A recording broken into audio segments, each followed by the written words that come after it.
মানে এই যে শিমুল শিমুল ভাই শিমুল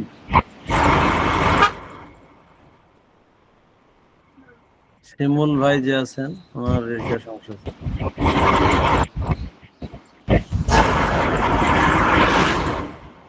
এখান স্যার থেকে আপনার এখান থেকে আপনি তো অ্যাডমিন, সবাইকে মিউট করে না, দেন, এখানে অটো আমি মিউট admin করে না, দেন এখানে তাহলে হবে। আমাদের অফিস থেকে একজন আছেন, উনি মূলত এটা কন্ট্রোল করে। এমসিটিএল থেকে এটা দেখতেছি।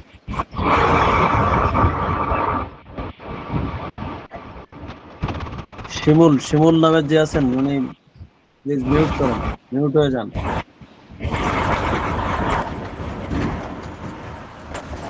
হুম, খুবই বাজে অবস্থা, ওনার জন্য তো শুরুই করতে পারতেছে। স্যার অফিস থেকে আমাদের জন্য যিনি জয়েন আছেন ওনাকে বলেন যে ওনাকে একটু রিমুভ করতে, পরে উনি জয়েন করলে আবার বুঝতে পারবে, না হয় সবাইকে মিউট করে দেয়, আওয়াজটা খারাপ এমসি আসতেছে। এমসিটিএল থেকে কে আছেন একটু ওই যে শিমুল নাম, ওনাকে কি করে দেন, ওনাকে আসলে ইচ্ছে পাওয়া যাচ্ছে না, প্লাস উনি মেবি মোটরসাইকেল চালাইতেছে এবং প্রচুর সাউন্ড আসতেছে। এমসিটিএল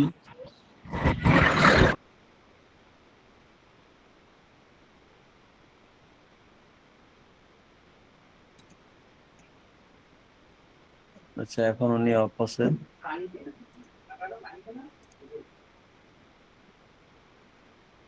ঠিক আছে, আবার অন, আবার অন করছে। You can not remotely mute this.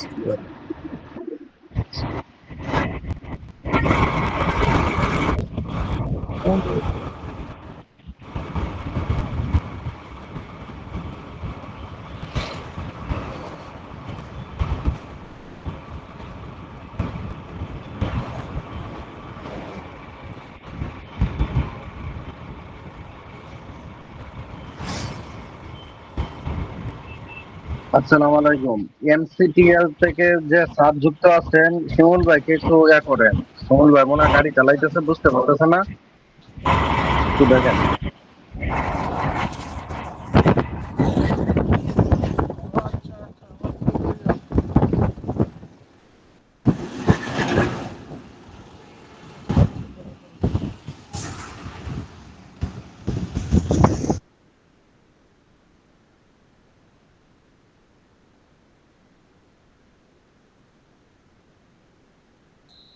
শিমুল ভাই, আপনি কি শুনতে পাচ্ছেন?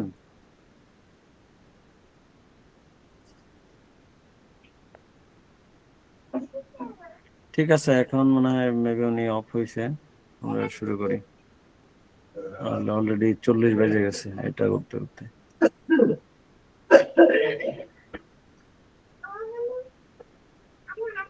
সবাই কি দেখতে পাচ্ছেন?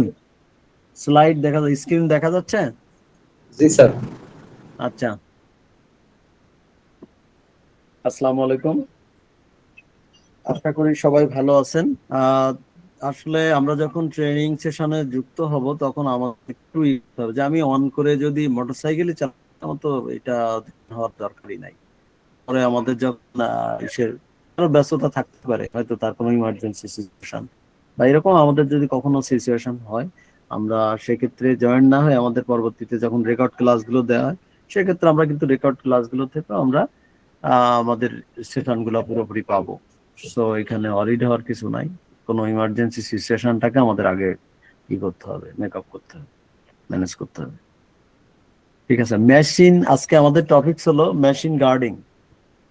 কালকে আমাদের যে ক্লাসটা ছিল টুলস অ্যান্ড ইকুইপমেন্ট, সেখানে কিন্তু আমরা মোটামুটি 50 থেকে 70% কাভার করছি এই মেশিন গার্ডিং এর ব্যাপারে। তারপর আমি আজকে ওই ক্লাসটা এই জন্য প্রথম দিকে দিছি, যেহেতু এটা দ্রুত আমরা শেষ করব, কারণ গতকালকে আমরা এটার উপরে মোটামুটি আমরা ক্যাপচার করছি। মেশিন গার্ডিং এর ব্যাপারে কালকে আমরা সেফটি মোমেন্টও শেয়ার করছিলাম, যে কোনো গার্ড যদি না থাকে, যেমন এই ধরনের কোনো গ্রাইন্ডিং মেশিন বা কাটিং মেশিনের, তাহলে সেটার কারণে কি হইতে পারে, যে ডিস্কটা যদি ভেঙে যায় তাহলে সেক্ষেত্রে ফ্যাটালিটি পর্যন্ত হইতে পারে, আমরা কালকে শেয়ার করছিলাম। আহ আমাদের ওই যে টাইলস কাটার মেশিন, যেগুলা ডিস্ক আছে টাইলস কাটার, স্টিল ডিস্ক, এটা আপনারা দেখছেন কিনা আমি জানি না। ডিস্কগুলো হলো কেমন, আহ, মানে একটু পর পরে ছোট ছোট অংশ গ্যাপ থাকে। তো এই ছোট পার্ট গুলো আমি মানে ভেঙে যেতে দেখছি, আমার সামনেই ভেঙে যেতে দেখছি। ওয়ালের কাছাকাছি দাঁড়ায় যখন টাইলসে কাজ করতেছিল, তো হঠাৎ করে দেখলাম যে একটা টুকরা মেবি এক।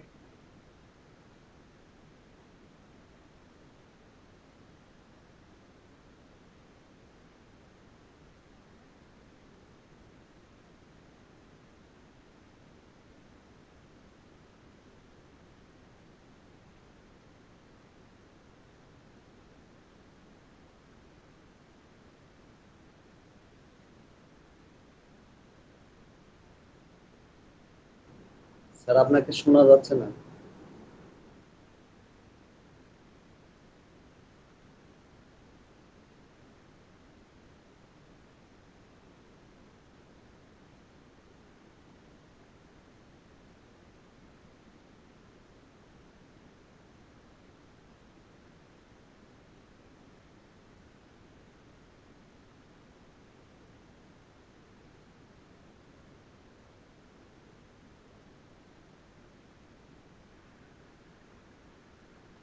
আসসালামু আলাইকুম স্যার। স্যার শোনা যাচ্ছে না তো?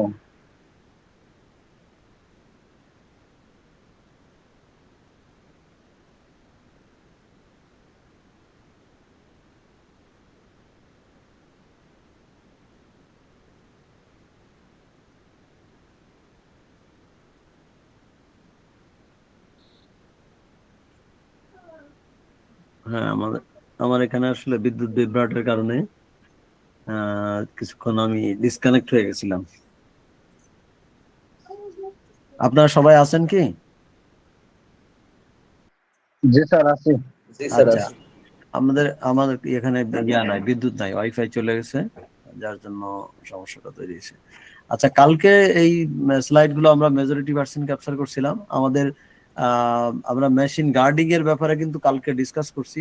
এই যে রোটেটিং পার, সরি আমি তো বলে দিলাম, আরপিএম, আর মেশিনের যে মেশিন এবং ডিস্কের আরপিএম থাকে, অর্থাৎ রোটেটিং পার মিনিট। তো এটার মেশিনের বেশি থাকবে নাকি ডিস্কের বেশি থাকবে?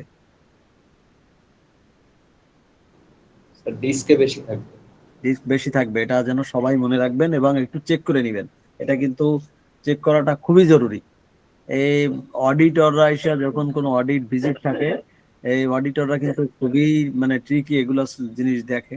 তো এই যে আরপিএম যদি দেখে যে কোনো কারণে আরপিএম কম থাকলে যে সবসময় ভেঙে যাবে এমন না।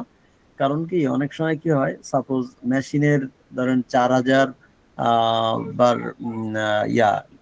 ঘোরানোর ক্যাপাসিটি আছে, সরি 3,900 বার ঘোরানোর ক্যাপাসিটি আছে, ডিস্কের আছে 4,000 বা 4100। তো এইটা অনেক সময় কি হয়, কোনো সমস্যা হয় না এই কারণে, কারণ কি অনেক সময় মেকানিক্যাল কোনো কারণে, যে সাপোজ এই মেশিনের হয়তো আহ অনেক দিন হয়ে গেছে, মেশিনটা তার এই পরিমাণ ঘোরার ক্যাপাসিটি হয়তো নাই, তখনই এই ধরনের সমস্যাগুলো তৈরি হয় না। বাট আমার সবসময় চিন্তা করতে হবে যে মেশিনের আরপিএম যেন অবশ্যই আমার হলো কম থাকে, এটা করতে হবে। মেকানিক্যাল ফেলিওরের কারণে অনেক সময় এই মেশিনের যে আরপিএমটা একটু কমে যায়। তো সেটার কারণে অনেক সময় কিন্তু দুর্ঘটনাগুলো হয় না এই কারণেই, মানে সেটা বলতে হবে লাকি যে আসলে দুর্ঘটনাটা হয় নাই। তো এই জিনিসগুলা অডিট বা ভিজিটের সময় এগুলা কিন্তু চেক করে। ডিস্ক যাইতেছে যাইতেছে হুট করে অডিটররা কি করবে, এটা আমাদের ভালোর জন্যই, আমরা এই জন্য জানলে আমরা এটা এনশিওর করে নিব। তো হুট করে যে একটা ডিস্ক দেখবে, না হলে মেশিনটা দেখবে যে আসলে কোন ধরনের ডিস্ক ইউজ করা হচ্ছে। আরো সমস্যা হয় যে ডিস্ক গুলো যদি প্রপার স্টোরেজ না করা হয়। সাপোজ আজকে আমি ডিস্কটা কি করলাম, যে কাজ শেষ হয়ে গেছে, মেশিনটা হয়তো বাইরে রাখলাম, কুয়াশা, বৃষ্টি পানি না, কুয়াশাতে, শীতের সময় আসতেছে সামনে, কুয়াশার তে ভিজে গেল। তো এটা ভিজার কারণে কি হলো, তার যে টেম্পারটা, তার যে আহ, মানে তার স্টেবিলিটিটা মানে কমে গেল। তখন কি হলো যে যে কোনো সময় ভেঙে যেতে পারে। এই জন্য এটাও আমাদের একটা পার্ট, এগুলো দেখে নিব। মেশিনের গার্ড কেন দরকার, স্ট্যান্ডার্ড কি, সেগুলো নিয়ে আমরা ডিসকাস করব। এখানে কোন কোন বিষয়গুলো নিয়ে ডিসকাস করব সেই জিনিসগুলো এখানে দেওয়া আছে, কি কি রিকোয়ারমেন্ট আছে, আহ কেন আমাদের গার্ড দিতে হবে। স্যার একটু জুম করে দিয়েন, একটু জুম করে দিয়েন স্যার, বড় দেখা যাবে। দেখা যাচ্ছে কি? আবার এই নিচের অংশ কাটা পড়ে যাচ্ছে, তো এই জন্য বেশি জুম করা যাচ্ছে না। আবার এইগুলা ক্লাসগুলা ওই যে অনলাইনে দিত, ওই যে ওসা লেখাটাও চলে যাচ্ছে। কি কি রিকোয়ারমেন্ট আছে, কোন ধরনের রিকোয়ারমেন্ট কি, তার এগুলা ডিটেলস আর কি। আচ্ছা, এই কিছু ইয়া আছে, সিস্টেম ফলো করতে হবে কিছু জিনিস, যেমন কারা কাজ করতে পারবে মেশিন নিয়ে। আমি কি যে কোনো একটা নতুন ওয়ার্কার আজকে সাপোজ সে কাজ শুরু করছে, এখন তাকে যদি আপনি গ্রাইন্ডিং মেশিন দেন, সে কিন্তু এই বিষয়টা বুঝবে না। কারণ গ্রাইন্ডিং মেশিন বা কাটিং মেশিন এগুলোর একটা ফোর্স তৈরি হয় যখন কাটিং করা হয়। তখন কি মেশিনের একটা যখন হঠাৎ করে মানে ফুল স্পিডে ঘুরতেছে, সে রিবার কিংবা কোনো কোনো কিছু বার প্লেট বা কাঠের টুকরা যখন কাটা কাটা শুরু করবে, তখন কিন্তু একটা ঝাঁকুনি দিবে, একটা ধাক্কা দিবে। তো এই যে জিনিসটা কিন্তু জানতে হবে।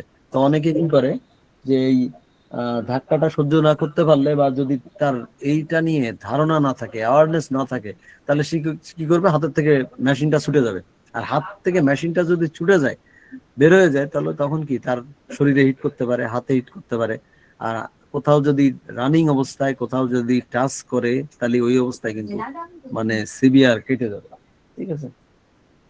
তো এই জন্য আমাদের এগুলা দেখে নিতে হবে, মেশিন অপারেটিং প্রসিডিউর জানতে হবে, log out tag out procedure যেন জানে, তাদেরকে এই বিষয়গুলো ডিসকাস করতে হবে। মেশিনের গার্ডটা কেন দরকার? অনেক সময় কি হয়, মেশিনের গার্ডটা খুলে রাখছে, কারণ কি ওই যে অনেক সময় খুলে রাখে কেন, যে প্রপারলি হয়তো ইয়া কাটিং করা যাচ্ছে না এক জায়গায়, হয়তো কাটিং করা যাচ্ছে না। আসলে যেখানে কাটিং করা যাচ্ছে না সেখানে মানে অল্টারনেট ওয়ে বের করতে হবে। আমাকে যে ওই মেশিন দিয়েই কাজ করতে হবে এমন না। হয়তো 4 ইঞ্চি মেশিনে হচ্ছে না, 8 ইঞ্চি মেশিন ইউজ করতে হবে। অথবা এই মেশিনে হচ্ছে না, ওয়েল্ডিং কাটিং কি বলে যে টর্চ ইউজ করতে হবে। কিন্তু আমাকে এমন না যে এই মেশিন দিয়েই আমাকে কাজ করতে হবে, তখন আমাকে অল্টারনেট ওয়ে, অর্থাৎ যেটা রিস্কটাকে রিডিউস করার জন্য আমাকে ইলিমিনেশন করতে হবে, ইলিমিনেট করতে হবে। তো এইটা কিন্তু না করেই কি করে যে না, একটু কাজ তো আমি একটু এটা ই করি, মানে ডিস্কের যে গার্ডটা খুলেই আমি কাজটা করে নিই। বিশেষ করে যারা দেখবেন ওই যে আম, এই ওয়ার্কশপে গ্রিল বা কোনো ইসের দরজা জানালা রেগুলার কাজ করে, তারা কিন্তু এই যে গার্ড গুলো খুলে রাখে, কারণ অনেক ছোট ছোট জায়গাতেই আপনার মেশিনটা ইন করতে হয়। তো সেই সব ক্ষেত্রে কিন্তু তখন সমস্যা হইতে পারে। আরেকটা জিনিস হলো যে আহ, আমি যখন ডিসটা ইউজ করতেছি, তো যদি এইটা মানে মুভ করে, মানে কাটিং করতে করতে হঠাৎ করে একটু বেন্ড করলাম, একটু সাইডে মানে করলাম, মুভ করলাম, তখনও কিন্তু ডিস্ক ভেঙে যায়। কারণ হঠাৎ রানিং অবস্থায় যদি একটু মুভ করি, তাহলে ডিস্ক ভেঙে যাওয়ার পসিবিলিটি অনেক বেশি থাকে। তো এইসব হ্যাজার্ড গুলো আমাকে আগে আইডেন্টিফাই করতে হবে। এই জন্য তাদেরকে কিভাবে, এমপ্লয়ীদেরকে কিভাবে ই করবো, যারা কাজ করবে তাদেরকে ট্রেন আপ করতে হবে, অ্যাওয়ারনেস তৈরি করতে হবে। ঠিক আছে? এছাড়াও এই কাজগুলো high risk activities, so under 18 এটাকে অ্যাভয়েড করতে হবে। যে আমাদের অ্যাজ পার লেবার ল অনুযায়ী তো 18-এর উপরে ছাড়া কাজ করতে পারবে না, কারণ হাই রিস্ক অ্যাক্টিভিটিস গুলো অবশ্যই এটাকে অ্যাভয়েড করতে হবে। তারপর হলো মেশিন সেফগার্ড, এটা কিভাবে প্রিভেন্ট করবে, কিভাবে সেভ করবে, এই সম্পর্কে ধারণা দিতে হবে। এডিশনাল হ্যাজার্ড কিভাবে তৈরি করে, যেমন এই মেশিনটা বেন্ড করতেছে, বেন্ড করলে কি হবে, বা সামনে ফ্রন্ট লাইনে যদি কেউ থাকে, আমি ফুল ফেস শিল্ড পরছি, আমি প্রপার পিপিই পরছি যেগুলো দরকার, কিন্তু মেশিনের গার্ডও আছে, কিন্তু সামনে একজন কাজ করতেছে লাইন অফ ফায়ারে, সো সে কিন্তু এফেক্টেড হবে। তো এই জিনিসগুলো আমাকে আগে আইডেন্টিফাই করতে হবে এবং সেই অনুযায়ী প্রিকশন নিতে হবে।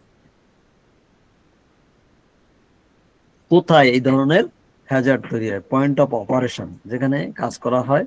All parts of the machine which move, rotating parts যেখানে যেখানে আছে। কিছু কিছু জায়গায় রোটেটিং পার্টস আছে বাট ওপেন আছে। যেমন আপনারা দেখছেন যে ওই যে শ্যালো মেশিনের কিন্তু গ্রাম এলাকাতে কিন্তু গার্ডিং থাকে না।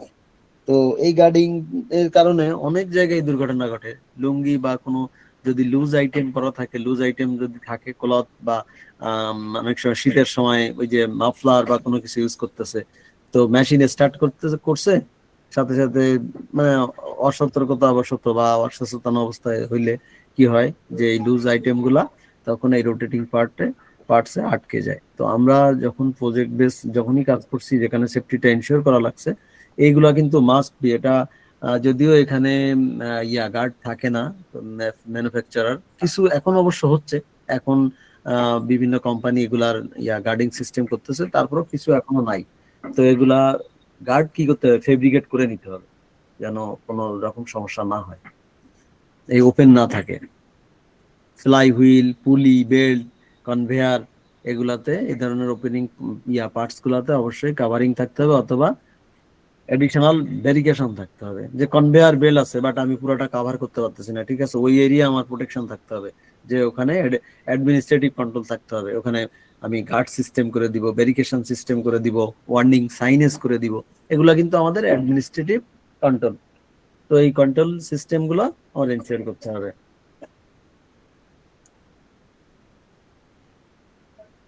রোটেটিং পার্টস, এই যে কোথায় কোথায় দেখেন রোটেটিং পার্টস গুলো, এই যে এই সব জায়গাগুলোতে কিন্তু আটকে যায়।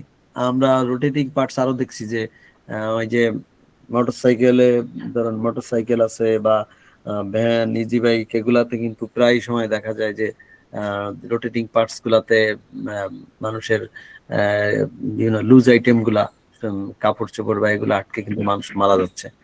তো এগুলো অলরেডি মানুষ অনেক অ্যাওয়ারনেস হয়েছে, গ্যাদার করছে মানুষ। এগুলো অ্যাক্সিডেন্ট হইতে হইতে এখন কিন্তু ওপেনিং পার্টস গুলা মোস্ট অফ দ্য এরিয়ায় কিন্তু কাভার করা থাকে। আগে যেমন দেখতাম যে ইজি বাইক গুলাতে বসার জায়গা প্লাস ইসের সামনের যে অপারেট করে ড্রাইভারের এই অংশের মাঝখানে একটা গ্যাপ থাকতো, এবং এখানে প্রায় দেখা যাচ্ছে এই যে ওড়না বা কোনো শাড়ি এগুলাতে রোটেটিং পার্টসে আটকে যে মানুষ মারা যেত। এখন কিন্তু এগুলা কিন্তু ফুল কাভারিং হয়ে গেছে, ঠিক আছে। এগুলা কাভার করা থাকতে হবে, rotating parts must be cover করতে হবে, এটা কোনোভাবেই ওপেন রাখা যাবে না। এছাড়াও কিছু আছে নিপ পয়েন্টস আছে। নিপ পয়েন্ট কি, যে এখানে যে পুলি বা ইয়াগুলা আহ, যে রোটেটিং পার্টস গুলো থাকে সেগুলো, যেমন এই যে সাইকেলের দেখেন এখানে নিপ পয়েন্ট, এখানে যদি কোনোভাবে হাত চলে যায় তাহলে কিন্তু এখানে আহ, ইয়া এখানে হলো পাংচার হতে পারে, কেটে যেতে পারে, অথবা অ্যাব্রেশন হতে পারে, ঘষা লাগতে পারে, ঠিক আছে। আচ্ছা, এছাড়া মেশিনের কিছু হ্যাজার্ড আছে, যেমন হলো এটা দেখেন এই যে রোবট, রোবট গুলা কিছু রোবট আছে যেমন এটা 360 ডিগ্রি মুভমেন্ট করতে হয়। আর দেখা যাচ্ছে এইখানে কাজ আছে বাট কোনো মালামাল সে এইখান থেকে মুভ করে, তাকে এখানে হয়তো মালামালটা এখান থেকে নিতে হয়, এখানে যে সে সেট আপ করতেছে, তখন এই 360 ডিগ্রি যখন মুভ করে, তো এই এরিয়াটা সাধারণত কি করা থাকে, একমাত্র অথরাইজ পার্সন যে যে অপারেট করতেছে বা যে ওখানে কাজ করতেছে সে শুধু জানে, বা সে ওখানেই একটা সেফ ডিস্টেন্সে বসে থাকে, সেফ ডিস্টেন্স থেকে অপারেট করে। বাট অন্য কেউ যদি এখানে না যাইতে পারে, অন্য কেউ যেন না যায়, তার জন্য এক হলো ওয়ার্নিং সাইনেন্স প্লাস হলো এখানে ভেরিফিকেশন থাকে এই এরিয়াটাতে। কিছু কিছু আছে যে এটা মুভ মুভ করে, এই যে শ্যাফট টাইপের থাকে, এগুলা মুভ করতে পারে। তো এখানে এটা কিন্তু অনেক সময় কি হয় যে এটা হয়তো এই পোর্শনে আছে, এখন এই যে লোকটা এখান থেকে মুভ করতেছে সে তো আর বুঝতেছে না যে এখানে আসবে, হঠাৎ করে মুভ করতেছে, সেই মুহূর্তে হয়তো এখানে এটা চলে আসছে। তো এগুলোর জন্য এখানে গার্ডিং সিস্টেম বা থাকতে হবে, ভেরিফিকেশন সিস্টেম থাকতে হবে, এবং সাইনেজ থাকতে হবে, এগুলা এনশিওর করতে হবে। সেফটি পার্সন যারা বা অ্যাওয়ারনেস, আসলে যাদের এখানে শুধু সেফটি পার্সন না, নট অনলি সেফটি পার্সন, এটা দায়িত্ব হলো সবার। যে এখানে আমি হ্যাঁ দেখছি হ্যাজার্ড আইডি, এইচআইডি বলা হয় এগুলা, যে এখানে কি একটা গার্ড দরকার, ভেরিফিকেশন দরকার। তো এটা কি একটা হ্যাজার্ড আইডেন্টিফিকেশন, যে এটার কারণে আজকে অ্যাক্সিডেন্ট হয় নাই, কালকে হয় নাই, বা 1 বছর ধরে হয় নাই, বাট আগামীকাল হতে পারে, আজকে হতে পারে। এটা হলো এইচআইডি, ঠিক আছে। হ্যাজার্ড মানে বিপদ আছে, ঝুঁকি আছে, তাহলে সে জায়গাটাতে আমার কি করতে হবে, গার্ড সিস্টেমটাকে আমার এনশিওর করতে হবে।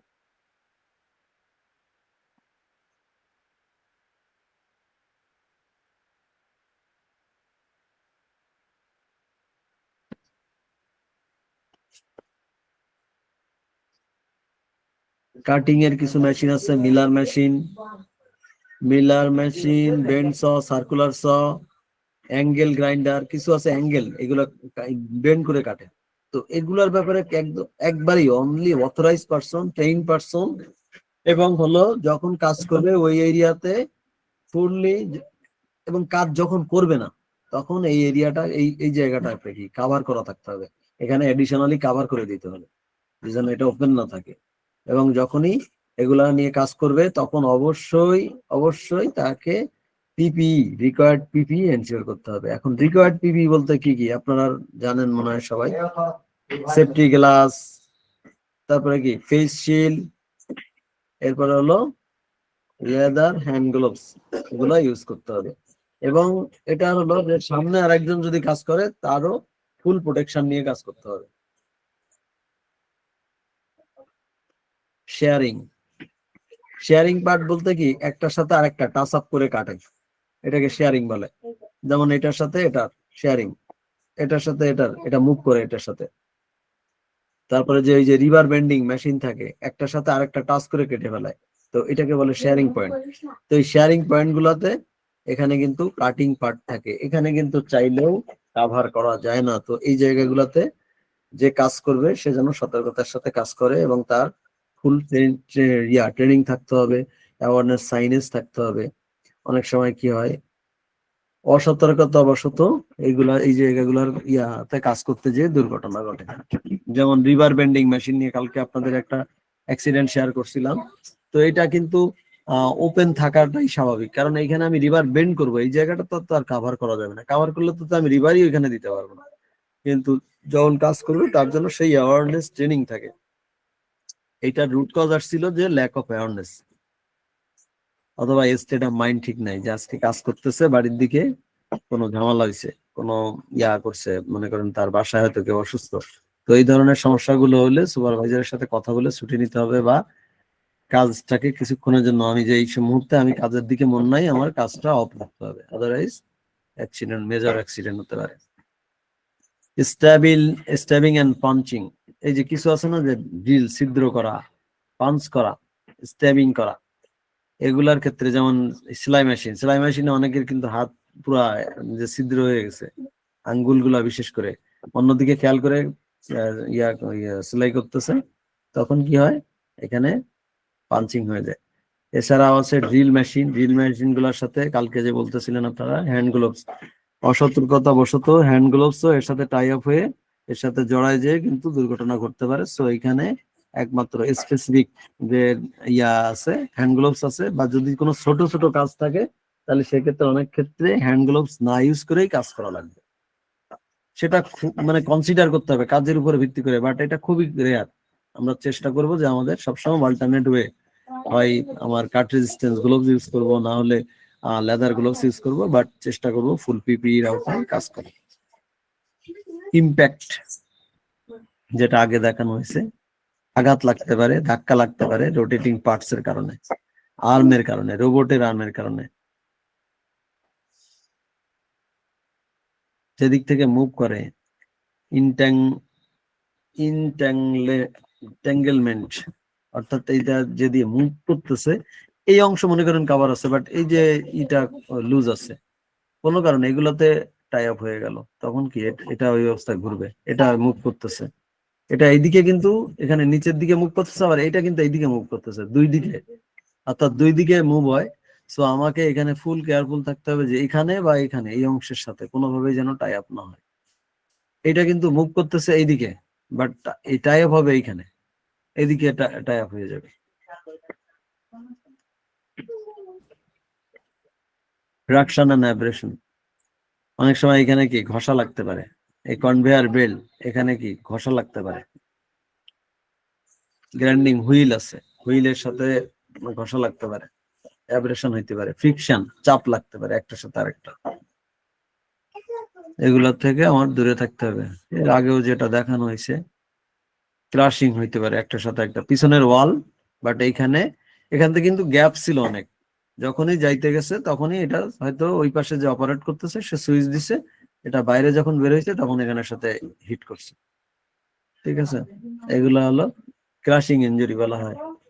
ট্রাক, মনে করেন যে হেল্পার ট্রাক বা বাস যে অপারেট করতেছে, পিছন থেকে হেল্পার সিগন্যাল দিচ্ছে যে ব্যাকে আসেন, ব্যাকে আসেন, এরকম ধরনের দুর্ঘটনা আমরা দেখছি। ব্যাকে আসেন কিন্তু তার খেয়াল নাই যে আসলে পিছনে দেয়াল বা পিছনে অন্য কোনো গাড়ি আছে। তো পিছনে ব্যাক করতে করতে এক পর্যায়ে কি যে এদিকে পিছনের গাড়ির সাথে আটকে গেছে, তো ওইখানে স্পট ডেড হয়ে যায়। এগুলো হলো crushing injury. In between two moving parts আর ওয়ান মুভিং পার্টস, একটা হলো একটা গাড়ি হয়তো দাঁড়ানো আছে আর একটা মুভ করতেছে, অথবা দুইটা গাড়ি হয়তো দুই দিক থেকে মুভ করতেছে, এমন হইতে পারে। তো এগুলার কারণে স্টাক হইতে পারে। এরপরে এই ধরনের এইগুলা কোথায় থাকে, ওই যে কি বলে এটাকে, এটা হলো সিজার লিফট। সিজার লিফটের মাঝখানের অংশে এই ধরনের পার্ট থাকে। অনেক সময় এইখানে হেলান দিয়ে দাঁড়ায় আছে একজন অপারেটর, তো অপারেটর তার উপর থেকে সে অপারেট করতেছে, এইখানে একজন হেলান দিয়ে দাঁড়ায় আছে, আস্তে আস্তে আস্তে আস্তে চাপ দিল, এখানে কি পিঠের অংশ বা হয়তো মাথা নিয়ে এখানে মোবাইল নিয়ে দাঁড়ায় দাঁড়ায় কাজ করতেছে, মাথার অংশ সহ চাপ পড়ে একবারে হয়ে গেল, ক্রাশ হয়ে গেল। তো এগুলোতে কিন্তু মেজর অ্যাক্সিডেন্ট হতে পারে। তো আমাদের এইগুলার ব্যাপারে খুবই সতর্ক থাকতে হবে, এবং এই ধরনের কাজের গুলার ক্ষেত্রে আমাকে অবশ্যই ভেরিফিকেশন থাকতে হবে। সিজার লিফট, ম্যান লিফট, যে এরিয়াতে কাজ করবে সেই এরিয়া ফুললি ভেরিফিকেশন থাকতে হবে। Minimum caution tape. Caution tape তো জানেন সবাই, কশন জি স্যার জানি। সবাই এর সাথে পরিচিত না? হ্যাঁ, কশন টেপ। ওয়ার্নিং টেপও বলা হয় এটাকে, ওয়ার্নিং টেপ, কশন টেপ। বিভিন্ন জায়গায় যে দেখবেন যখন কোনো দুর্ঘটনা ঘটে কোথাও, যখন কোনো দুর্ঘটনা ঘটে পুলিশ যে কিন্তু ভেরিফিকেশন দিয়ে দেয় যে authorize person only, caution tape দিয়ে দেয়। Safeguard, type of safeguard, guard, device, location, distance. এটা হলো লোকেশনের উপরে নির্ভর করবে, ডিভাইসের উপরে নির্ভর করবে, বা কোন ধরনের গার্ড দরকার, এগুলো হলো। এছাড়াও বিভিন্ন ধরনের গার্ড থাকতে পারে। আসসালামু আলাইকুম স্যার, ক্যাপ্টেন নামটা কি বলছেন আবার একটু বলবেন? কোনটা? এই যে আজকে দুর্ঘটনার মুহূর্তে যে স্লাইড দুর্ঘটনার মুহূর্তে দুর্ঘটনা, ওই স্থানটা যে হ্যাঁ, ঘেরাও করে রাখে যে ট্যাপটা দিয়ে। ওয়ার্নিং টেপ বা কশন টেপ বলা হয়, ওয়ার্নিং টেপ। ঠিক আছে, ঠিক আছে স্যার। ওয়ার্নিং। এখানে ওয়ার্নিংটা কি, ওয়ার্ক ইন প্রোগ্রেস, এরকম বিভিন্ন ধরনের কশন টেপ পাওয়া যায়। No entry, authorize person only, আর ওই যে কি বলে, রেডিওগ্রাফিক টেস্ট ইজ অনগোয়িং, সেখানে তার মানে কি রেডিয়েশনের কাজ হচ্ছে, ওই যে রেডিওগ্রাফিক টেস্ট চলতেছে। তারপরে যে আপনার হলো ডেঞ্জার, এক্সকাভেশন ইন প্রোগ্রেস, এরকম বিভিন্ন ধরনের কশন টেপ পাওয়া যায়। নো এন্ট্রি, এই ধরনের কশন টেপ পাওয়া যায়। কশন টেপও বিভিন্ন ধরনের আছে, বিভিন্ন কালারের আছে, কালার গুলোর উপরে নির্ভর করে রেড, ইয়েলো, আপনার হোয়াইট, এবং এগুলা মার্ক থাকে। সাধারণত রেড গুলা বলতেই আপনার এটাতে শুধুমাত্র অথরাইজ পারসন বা অথবা কেউ ভিতরে প্রবেশ করবেন। আর হলো হলুদটা হলো যে অনুমতি সাপেক্ষে, এবং হোয়াইটটা হলো কোনো স্পেশাল কোনো কারণে এটাতে দেওয়া হয় এবং সেগুলো মার্ক থাকে। ফিক্স গার্ড থাকে যে একবারে খোলা যাবে না, ফিক্স সেটার সাথে। যেমন কোনো একটা মেশিনের রোটেটিং পার্টস আছে যেটা মোটরের, সেটা ফুললি ফিক্স করা, এটা আর খোলার কোনো দরকার নাই। কিন্তু গ্রাইন্ডিং মেশিন বা কাটিং মেশিন সেগুলা কিন্তু মুভেবল, অ্যাডজাস্টেবল। আর কিছু গার্ড আছে সেলফ অ্যাডজাস্টিং, এটা অটোমেটিক ইন্টারলক সিস্টেম আছে কিছু, যে আপনি চাইলেও ওটা করতে পারবেন না, মুভ করাইতে পারবেন না, অটোমেটিক লক হয়ে যায় যে অংশে দরকার সেখানে। যেমন এটা ফিক্স গার্ড, এই যে অংশ আমার এখান থেকে কোনো দরকার নাই খোলা, এখানে একটা রোটেটিং পার্টস আছে, সো এটা যেন আমি কেউ না খুলে ফিক্স করে দেওয়া। ইন্টারলকিং সিস্টেম, ভিতরেই লক করা, এই যে ইন্টারলক গার্ড, ভিতর থেকে লক করা, এটা চাইলে ভিতর থেকে সে লক অন অফ করে মুভ করতে পারে। ইমার্জেন্সি স্টপ বাটন আছে, অ্যাডজাস্টেবল, এই যে বললাম অ্যাডজাস্ট করা যায়, এটা মুভ করা যায় এদিকে না এদিকে, বিভিন্ন ভাবে 180 তে মুভ করা যায়, কিছু আছে 360 তে মুভ করা যায়। ফটো ইলেকট্রিক সেন্সর, কিছু আছে সেন্সরের মাধ্যমে। আপনারা ওই যে দেখছেন না, এই যে ইসের মাধ্যমে আপনার কি বলে এই যে মেট্রো রেলে, ওখানে কি কার্ড পাঞ্চ করলে অটোমেটিক ওখানে সেন্সর সিস্টেম করা আছে, তখন আপনাকে সে অ্যাক্সেস দিবে। আদারওয়াইজ আপনি যতক্ষণ পর্যন্ত না দিচ্ছেন, কার্ড পাঞ্চ না করতেছেন, ততক্ষণ পর্যন্ত আপনাকে অ্যাক্সেস দিচ্ছে না, লক করে রাখছে সেন্সর সিস্টেম। এটা কিন্তু কেউ ম্যানুয়ালি করতেছে না, এগুলো হলো সেন্সর, ইলেকট্রিক সেন্সর থাকে।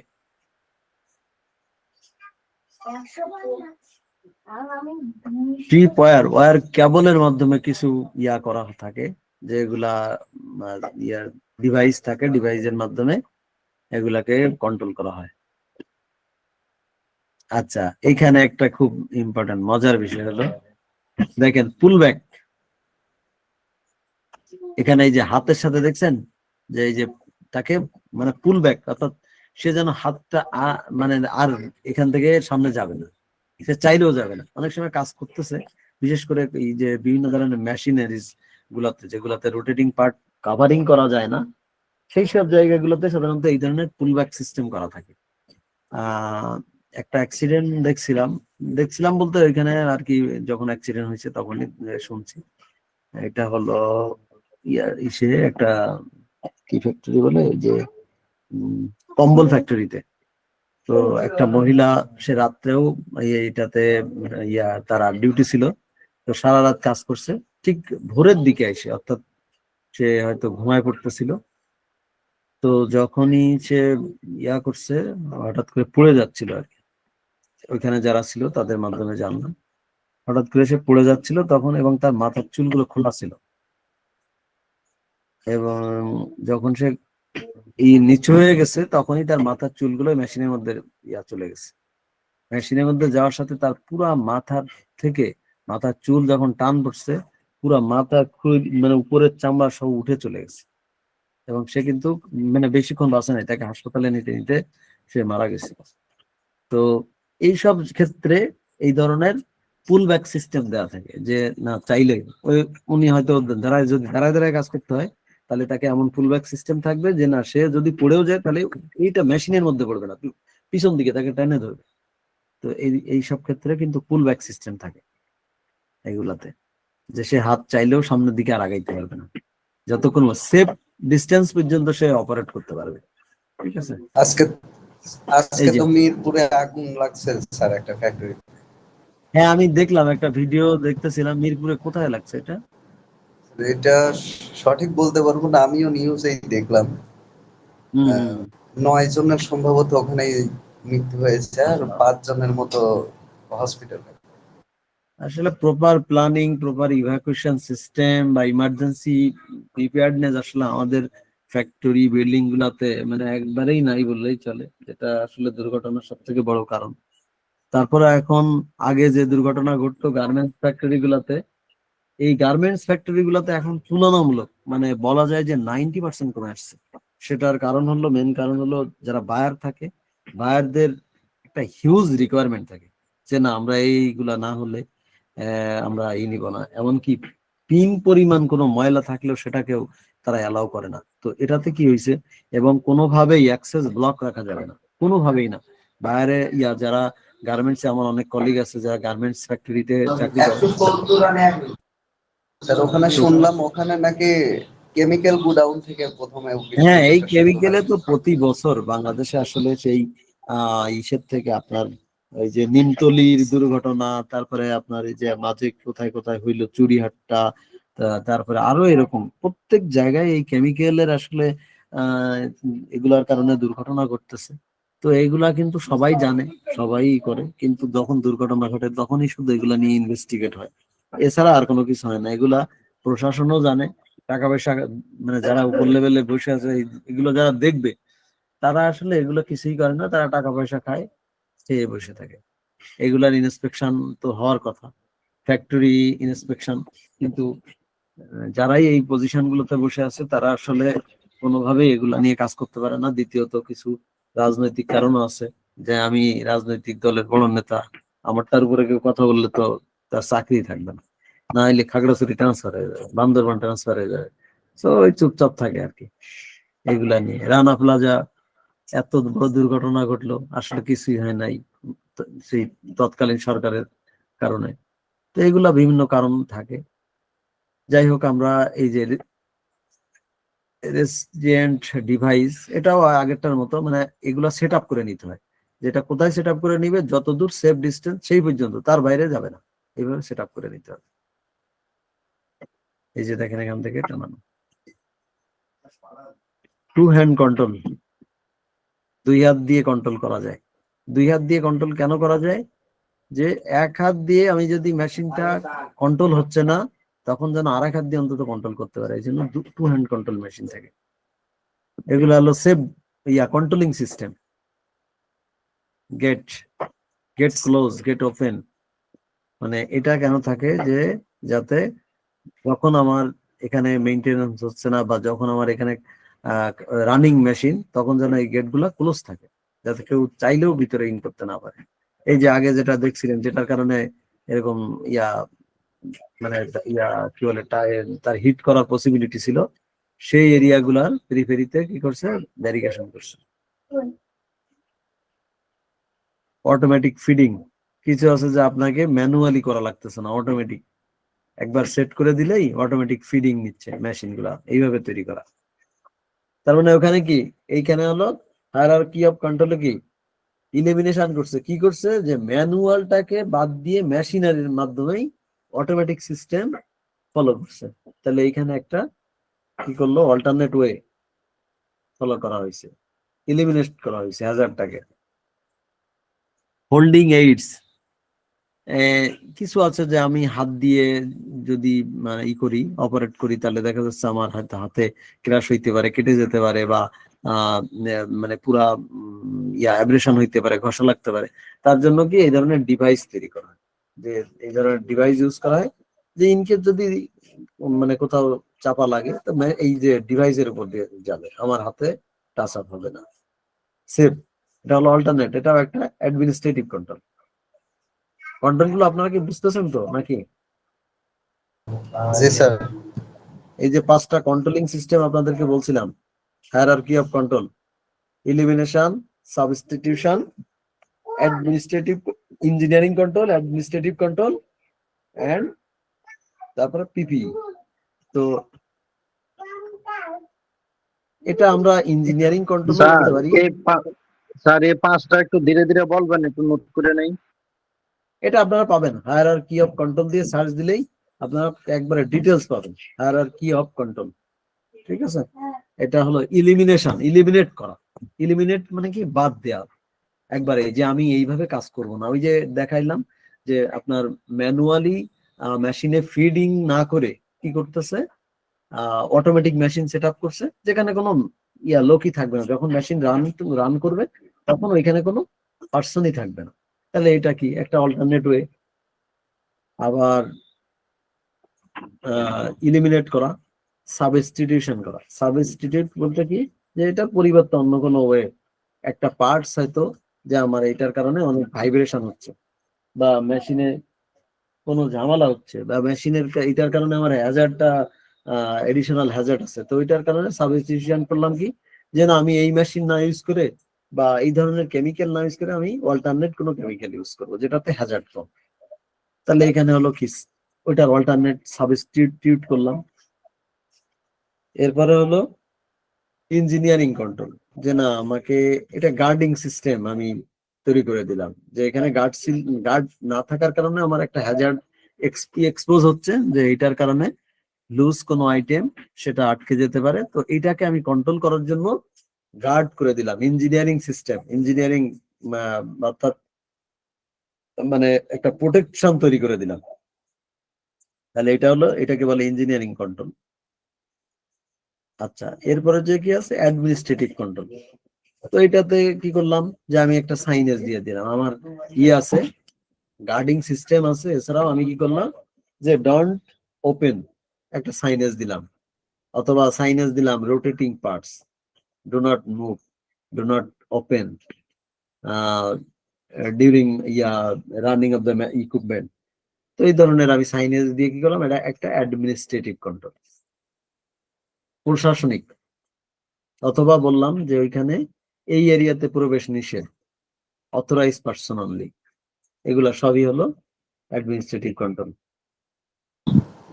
লোটো এরপরে আছে সিস্টেমটা কি অ্যাডমিনিস্ট্রেটিভ কন্ট্রোলের মধ্যে?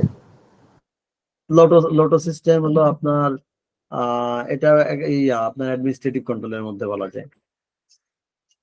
লাস্ট হলো কি পিপি। এরপরে যে যখন দেখলাম যে না হচ্ছে না, আসলে এটা দিয়ে আমি করতে পারতেছি না, তখন লাস্ট লাইন হলো পিপি ইউজ করা। যেমন আমার মাথায় কোথায় পড়বে, উপর থেকে কোনো কিছু পড়বে আমি জানি না, আসলে স্পেসিফিক কোনো জায়গা নাই, তখন কি করলাম যে হেলমেট পরে, সব জায়গায় হেলমেট পরে করতে হবে। পায়ে কোথা থেকে আমার ব্রেক ফুটবে বা ধাক্কা লাগবে, গুতা লাগবে, কেটে যাবে আমি জানি না, তাহলে আমি কি করলাম যে সেফটি শু পরতে হবে, প্রজেক্টে ইন করলেই আমাকে সেফটি শু করতে হবে, সেটা আমি প্রপারলি যেখানেই কাজ কি করি। ম্যানেজ করতে হবে? হ্যাঁ, পিপি। এছাড়াও কিছু এডিশনাল সিস্টেম আছে, মিসসেলেনিয়াস, মানে বিভিন্ন ধরনের সিস্টেম আছে, যে হ্যান্ড কন্ট্রোল মেশিন বা এই যে প্রোটেক্টিং ডিভাইস ইউজ করতেছে, চোখের যাতে কোনো সমস্যা না, চোখে না লাগে, তার জন্য এডিশনালি সাপোর্ট তৈরি করছে, এই আর কি ওভারঅল। এটা হলো মেশিন গার্ড, আমরা কালকেই এটা নিয়ে আসলে ডিসকাস করছি, এটা নিয়ে আসলে এত বেশি কিছু বলার নাই।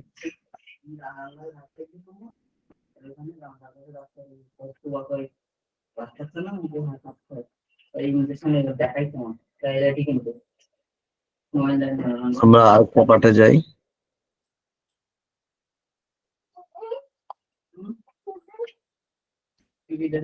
এটা হলো আজকের একটা পার্ট হলো ইলেকট্রিক্যাল সেফটি।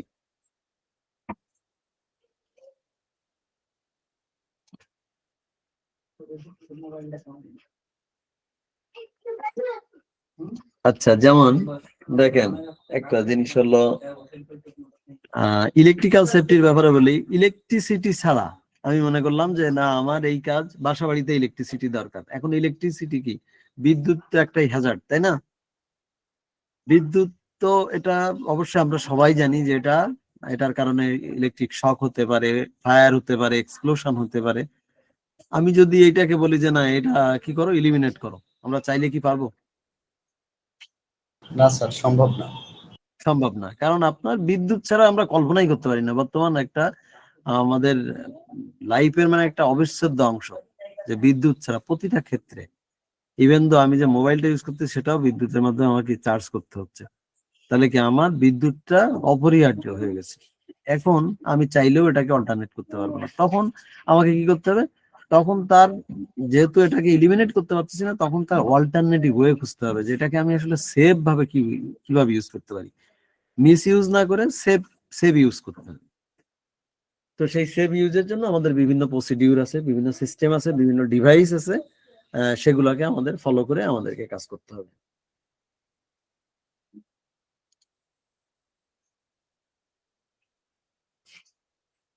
ইলেকট্রিক দুর্ঘটনা প্রায় ঘটে, আমরা এগুলাতে বিভিন্ন এগুলাতে বিভিন্ন কারণে ঘটে। আর্থিং, প্রপার আর্থিং সমস্যার কারণে হইতে পারে, অথবা শর্ট সার্কিট যেটা হয় এটার কারণে হইতে পারে। এগুলা বিভিন্ন ধরনের কম দামি ইকুইপমেন্ট বা ডিভাইস ইউজ করার কারণে হতে পারে। তারপরে যে আপনার হলো কি বলে, মিস ইউজ করার কারণে হতে পারে, বিভিন্ন ভাবে ওভারলোডের কারণে হতে পারে। আমার যেখানে লোড ক্যাপাসিটি আছে 220 ভোল্ট, আমি দেখা যাচ্ছে অনেকগুলা ইকুইপমেন্ট বা অনেকগুলা মেশিন ডিভাইস একসাথে ইউজ করতেছি, যেটার কারণে ওভারলোড হয়ে গেছে, সেটার কারণে ফায়ার হইতে পারে, কেবল ড্যামেজ হইতে পারে, পুড়ে যেতে পারে, অথবা এক্সপ্লোশন হইতে পারে। তো এটা ওসার একটা গাইডলাইন দেওয়া আছে, electrical safety standard are published in title 29 code of federal regulation. এটাকে সংক্ষেপে বলা হয় সিএফআর। 29 সিএফআর, এটা একটা স্ট্যান্ডার্ড বা গাইডলাইন। এটা অনুযায়ী এখানে আসলে ডিটেলস এখানে করা হয়েছে, যে কি কি রিকোয়ারমেন্ট, কি কি হ্যাজার্ড, সেগুলাকে কিভাবে আমরা মিটিগেট করতে পারি ইলেকট্রিক্যাল সেফটির জন্য। এখানে দুই ধরনের ইলেকট্রিসিটি, একটা হলো স্ট্যাটিক ইলেকট্রিসিটি আর ডাইনামিক ইলেকট্রিসিটি, যেটা মুভ করে, ইলেকট্রন গুলো এক জায়গা থেকে আরেক জায়গায় মুভ করতেছে। আর স্ট্যাটিক বলতে যেখানে জমা থাকা ইলেকট্রিসিটি, যেমন আপনারা এটা চলিত বিদ্যুৎ আর স্থির বিদ্যুৎ স্যার, এরকম রাইট, বিষয়টা। রাইট। যেমন আপনারা এই যে দেখছেন শীতের সময় বিশেষ করে এটা দেখা যায়, কোনো প্লাস্টিকের কোনো জিনিস, বিশেষ করে চিরুনি বা কোনো কিছু যদি আমরা কোনো তুলা বা পশম জাতীয় রেশমি জাতীয় কোনো কিছুর সাথে ঘষা দিই, তাহলে এটাতে এক ধরনের স্থির বিদ্যুৎ তৈরি হয়। তো এই বিদ্যুৎটা কি করে, এটাতে কিভাবে বোঝা যায়, যখন কোনো কাগজের টুকরা বা হাতের লোমের সাথে কাছাকাছি নিয়ে আসি, তখন দেখা যাচ্ছে এইগুলা মানে ওইখান থেকে টান দিচ্ছে। বা ওই যে কাগজের ছোট ছোট টুকরা গুলো আমরা বইয়ে আগে পড়ছি, ক্লাস 6-7 এর বইয়ে এগুলা পড়ছি, যে ওই যে ইয়েগুলা কাগজগুলা উপরে উঠতেছে, বা আমরা এটা খেলার ছলে ইউজ করে দেখি। এবং এটা যদি কম্বলের মধ্যে আপনি রাত্রে বেলা ঘুমাতে যে দেখবেন যে অন্ধকারের মধ্যে যদি আপনার হাতের লোমগুলো বা চিরুনি বা এই জাতীয় কোনো এক ধরনের প্লাস্টিকের, শিশিরানি অনুভূতি হয়। হ্যাঁ, এগুলো যদি ঘষা দেওয়া হয়, তাহলে সাথে সাথে আলোও দেখা যায়, ছোট ছোট আলোর ফুলকিও দেখা যায়, যেগুলা কিন্তু স্থির বিদ্যুৎ, এই জন্য এগুলোর থেকে আগুন লাগে না। বাট এগুলা কিন্তু আলোর ফুলকিও দেখা যায়। আপনারা যদি না দেখে থাকেন, এগুলা দেখবেন যে এগুলোতে ঘষা যখন দেওয়া হয়, বিশেষ করে অন্ধকারের মধ্যে এটা সুন্দর দেখা যায়, আলোগুলো জ্বলতেছে। এছাড়াও স্থির বিদ্যুৎ যেমন আরো দেখতে পাই যে ওই যে কিছু বিদ্যুৎ হলো জমা থাকে, স্ট্যাটিক এনার্জি জমা থাকে। যেমন আপনারা ওই যে ফ্যানের ক্যাপাসিটর, দেখছেন মনে হয়, যেগুলো ব্যাটারির মতো। জি স্যার। এটার মধ্যে কিন্তু বিদ্যুৎ জমা থাকে। আপনার কারেন্ট নাই, বা ওইখান থেকে ফ্যানের চালু ছিল, এরপরে যখন রানিং ফ্যানের থেকে এরপর ফ্যানটা অফ করে যখন খোলা হয়, ওইটা খুলে দেখবেন যে ওইটাকে যারা মেকানিক্স, ওরা কাজ করার আগে ওটাকে কি করে, ওই দুইটা প্রান্ত একটা কোনো লোহার পাতের সাথে বা কোনো কিছুর সাথে টাচ করে, তখন একটা ওইখানে ওই স্পার্ক তৈরি হয়। তো এটা যদি কোনোভাবে কারোর গায়ের সাথে লাগে, তখনও কিন্তু ভালো ধরনের শক হয়। তারপরে টিভি বা এই ফ্রিজের অনেক টিভিতে সাধারণত দেখছি, টিভিতে বা কোনো ধরনের ইকুইপমেন্টে এই ধরনের স্ট্যাটিক এনার্জি গুলা জমা থাকে। এছাড়াও আপনার আরেকটা আমার এক্সপিরিয়েন্স হইলো, সেটা হলো এই যে পাওয়ার লাইনে কাজ করার সময়, পাওয়ার প্ল্যান্টের যে লাইন টানে না, এই যে বিদ্যুতের লাইন গুলা, তো বিদ্যুতের লাইন গুলাতে আমি ওই যে একটা টিমের সাথে কাজ করছি। তো দুইটা ইলেকট্রিক পোল, আপনারা যে দেখছেন দুইটা ইলেকট্রিক পোল, দুই প্রান্তই মনে করেন কোনো পাওয়ারের সাথে সেট আপ করা নাই, বাট এই পোলের দুই প্রান্তে এই এক প্রান্ত থেকে আরেক প্রান্ত পর্যন্ত যে কেবলটা করা আছে, কানেক্ট করা আছে। তো এই কেবল রোদে, মানে যখন সূর্যের তাপ খুব বেশি থাকে, তো এই রোদের কারণে এক ধরনের স্ট্যাটিক এনার্জি তৈরি হয়, এবং এখান থেকেও কিন্তু মানুষ শক হয়, এবং মেজর শক হইতে পারে। তো এটা তারা বললো যে যখন আমরা কাজ করি, তখন এই ধরনের যদি কোথাও লাইন থাকে, তাহলে আমরা এটাকে আগে আর্থিং করে নিই, ওইখানে উপরের সাথে টাচ আপ করে নিচের সাথে গ্রাউন্ডিং করা হয়। গ্রাউন্ডিং করলে তখন যে স্ট্যাটিক এনার্জিটা থাকে, এই এনার্জিটা মাটিতে চলে আসে। এটাও কিন্তু আমি ওইখান থেকে জানতে পারছি, আমার এটা ধারণাই ছিল না, যে যেখানে কোনো পাওয়ার কানেকশন নাই, দুইটা পোলের দুই প্রান্তই পাওয়ার লাইনের সাথে ডিসকানেক্ট আছে, বাট দুইটা এক প্রান্ত থেকে আরেক প্রান্ত কেবল টানা আছে, তো এটাতে এনার্জি তৈরি হয়। আর ডাইনামিক, যেখান থেকে মুভ করতেছে পজিটিভ এবং নেগেটিভ, এটার এই সার্কেলটা পূর্ণ করতেছে। যখন লাইটটা থাকতেছে, তখন সার্কেলটা কি, লাইটটা না থাকতেছে সার্কেলটা পূরণ করতে হচ্ছে না, যে লাইটটা এখানে ইন করতেছে, সুইচটা দিলেই তখন এই সার্কেলটা ফিল আপ করতেছে। ডাইনামিক এনার্জি, ইলেকট্রন গুলো এক জায়গা থেকে আরেক জায়গায় পাস হচ্ছে। আচ্ছা, ওহমের ল অনুযায়ী কি, যে electric current through a conductor between 2 points is directly proportional to the voltage across the 2 points। এখানে হলো এই যে ওহম এর লটা হলো I equal to V/R, electric current, আর এটা হলো ভোল্টেজ বাই রেজিস্ট্যান্স, কত রেজিস্ট্যান্স হচ্ছে এটা পাস হচ্ছে। এখন এইখানে হলো সোর্স, এখান থেকে মনে করেন এই হচ্ছে কারেন্টটা আসতেছে, হট কন্ডাক্টর বলতে এখানে ধরেন ইলেকট্রিক কেবলের মধ্যে পার হচ্ছে, আর এইখানে হলো আর্থিন আছে। তো এই পুরোটা হলো একটা কি, একটা হলো সার্কিট, একটা সার্কেল কমপ্লিট করতেছে। এখানে লোড বলতে লাইট আছে, ফ্যান আছে, এটাকে সম্পূর্ণ করছে। যখনই সুইচ দিচ্ছি তখন এটা পরিপূর্ণ হচ্ছে এবং এটা একটা সার্কেল তৈরি করতেছে, তখন ইলেকট্রন গুলো পাস হচ্ছে এবং তখনই কি এটা রানিং হচ্ছে। এটা হলো ওহমের ল। ইলেকট্রিক হ্যাজার্ড, কি কি ধরনের মেজর হ্যাজার্ড গুলো এখানে দেয়া আছে। ইলেকট্রিক শক হতে পারে, পুড়ে যেতে পারে। ইলেকট্রিক বার্ন কিন্তু খুবই সিভিয়ার, একবারে পুরো কালো হয়ে পুড়ে যায় এবং দীর্ঘদিন এই কালো এমন হয় যে যখন এগুলা চামড়াকে এমন ভাবে পুড়িয়ে ফেলে যে এটা লং টাইম ইফেক্ট থাকে, সহজে এটাকে স্বাভাবিকে আসে না। আরেকটা হলো যে যখন বেশি পুড়ে যায় তখন ক্ষতটা অনেক ডিপলি তৈরি করে। এখান থেকে হলো তো বেঁচে ফিরলে তো ভালো কথা, আর না হলে এখানে একবারে পুড়লি অনেকে পুড়ে যায় একবারেই। যদি হাই ভোল্টেজ পাওয়ার লাইন হয় 11 কেবি বা 33 কেবি, এই ধরনের লাইনে তো আসলে বেঁচে ফেরাটা খুব টাফ ব্যাপার। আর তিনটা যদি কোনোভাবে পায় তাহলে বেঁচে ফেরাটা একবারেই কঠিন, কোনোভাবেই সম্ভব না।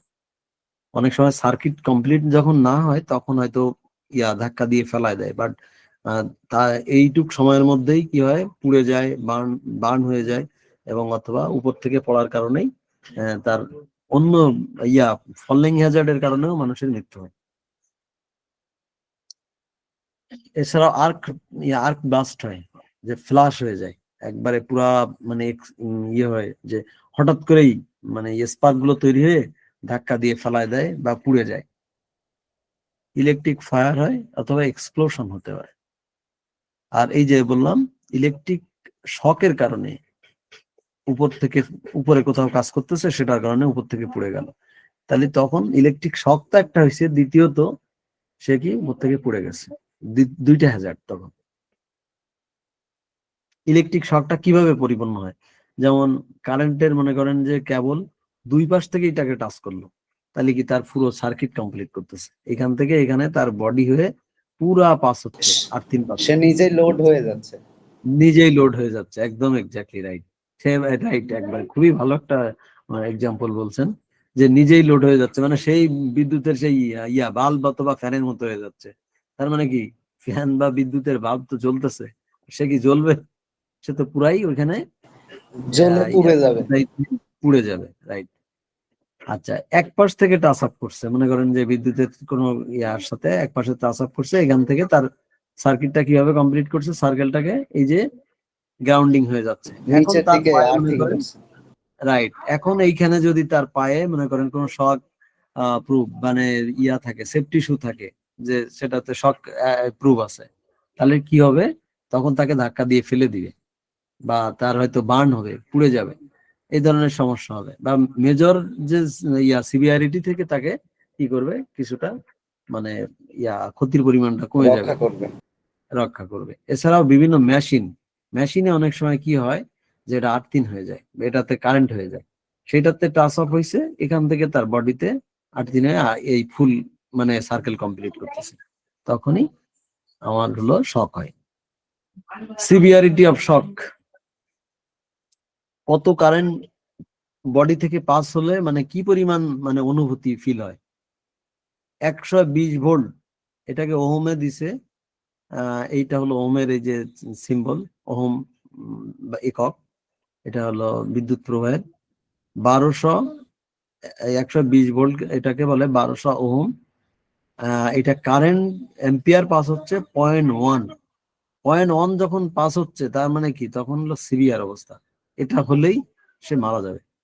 আর যদি এইটা 120 ভোল্ট পাস হচ্ছে, বাট এটা হলো 1200 রেজিস্ট্যান্স, এখানে রেজিস্ট্যান্স ইউজ করা আছে, এগুলো হলো রেজিস্ট্যান্সটা ইউজ করা আছে 12,000 ওহম, তাহলে সেই ক্ষেত্রে তার মানে কারেন্ট পাস হবে কতটুকু, 0.01 অ্যাম্পিয়ার কারেন্ট পাস হবে। সেটা মানে পেইনফুল, যে হয়তো ধাক্কা দিছে, ব্যথা লাগছে বা হালকা পুড়ে গেছে, এরকম হইতে পারে। আর যদি এটা 1,20,000 ওহমের রেজিস্ট্যান্স ইউজ করা থাকে, তাহলে এই 120 ভোল্ট কারেন্ট তখন তার শুধু শরীর দিয়ে কোন রকম একটা অনুভূতি হচ্ছে, যে হালকা ঝিরঝির করতেছে, ধাক্কা লাগতেছে, মনে হচ্ছে যে একটা রেজিস্ট্যান্স মানে রোধ, মানে কারেন্টের রোধ যত কম থাকবে ক্ষতির পরিমাণ রাইট, তত কম হওয়ার সম্ভাবনা। এই যে আর আর ঠিক আছে, এটা দিয়ে প্রোটেকশন তৈরি করা হয়। আর্ক ব্লাস্ট, এই যে এই ধরনের ব্লাস্ট তৈরি হয় আমাদের কিন্তু একটা হয়েছিল সামিট পাওয়ার প্ল্যান্ট, আমরা যখন কাজ করি একজন পুড়ে গেছিল। তো হঠাৎ করেই মানে সে, তার সব থেকে ছিল যে সে রানিং আপনার ওই যে panel, running live panel, panel গুলার সাথে, লাইভ প্যানেলের সাথে প্যানেলটা পিছন দিক থেকে সে কি করছে, ওপেন করছে, কইরা সে ক্লিন করতেছিল ব্লোয়ার দিয়ে। তো ব্লোয়ার যখন করছে, ইউজ করছে, তখন ওই বাতাসের সাথে মেবি কোনো ধুলাবালি বা কোনো লোহার টুকরা বা কোনো চিপস তখন ওই ইসের কাছাকাছি, নেগেটিভ পজিটিভের কাছাকাছি চলে আসছে। আর এইগুলাতে তো অনেক হাই ভোল্টেজ থাকে। তো হাই ভোল্টেজ গুলাতে যেটা হয় আপনার কিন্তু যে টাচ করলেই কারেন্টে মানে শক হবে এমন না, সেগুলোর একটা ডিস্টেন্স আছে। এগুলোর ডিস্টেন্স গুলো কত ডিস্টেন্সে কত কারেন্ট থাকতে হয়, কত ভোল্টেজের জন্য কত ডিস্টেন্স মেনটেন করতে হয়, সেগুলো আমাদের অবশ্য পরবর্তী স্লাইড গুলোতে আছে। তো এরকম হওয়ার কারণে কি হয়েছে, হঠাৎ করেই ফ্লাশ হয়েছে এবং আগুন জ্বলতেছে ফুললি। তো সে পিছন দিকে পড়ে গেছিল লাকি, আসলে এই জন্য বেঁচে গেছে। বাট ওই যে 4-5 সেকেন্ডের মধ্যে তার মুখের অংশ পুড়ে গেছিল, এবং সে ফেস শিল্ড পরা ছিল, যার জন্য তার মুখের পুরো অংশ পুড়ে নাই, ঘাড়ের দিক থেকে সাইড দিয়ে কিছু পুড়ে গেছিল, আর হাতে পুড়ে গেছিল। এবং তার যে ভেস্টটা পরা ছিল, ভেস্টটা ফুললি পুড়ে গেছিল, সামনের অংশ। তো এবং এই পুরো প্যানেলটা, এই ধরনের প্যানেল ছিল, প্যানেলটা ফুললি ড্যামেজ হয়ে গেছে, পুরাই পুড়ে গেছে। সিসিটিভির একটা ভিডিও পাইছিলাম আমরা, তো ভিডিওতে যে মানে দেখলাম সিভিয়ার কন্ডিশন। তো ওইখানে সব থেকে বড় যে ছিল, সে হলো অথরাইজ পার্সন ছিল না ওইটা ওপেন করার। এবং সেকেন্ডলি যেটা হলো ওয়ার্ক পারমিট সিস্টেম, সে পারমিটই নেয় নাই। পারমিট না নিয়ে সুপারভাইজার তাকে বলছে লাঞ্চ টাইমে তুমি চুরি করে কাজটা করে ফেলো, এটা কেউ জানবে না। পারমিট নিতে গেলে অনেক সময়ের দরকার। মানে ওই যে কালকে বলছিলাম আপনার 7টা পয়েন্টের একটা মানে শর্টকাট সিস্টেম ফলো করা, এই শর্টকাট ওয়ে ফলো করতে গিয়ে দুর্ঘটনাটা ঘটছে। ঠিক আছে, ফায়ার অ্যান্ড এক্সপ্লোশন হইতে পারে, এছাড়া ইলেকট্রিক স্পার্কের থেকেই বড় ধরনের পাটের গুদাম বা বিভিন্ন ফ্যাক্টরিতে, তুলার গুদাম, এগুলা থেকে একটা স্পার্ক তৈরি হয়েছে, পুরো ফ্যাক্টরি জুড়ে আগুন লেগে গেছে। আচ্ছা, এই যে উপরে কাজ করতেছে, হঠাৎ করে শক হয়েছে, এখান থেকে পড়ে গেছে। এটা অনেক সময় রং ইনফরমেশনের কারণেও দুর্ঘটনা ঘটে।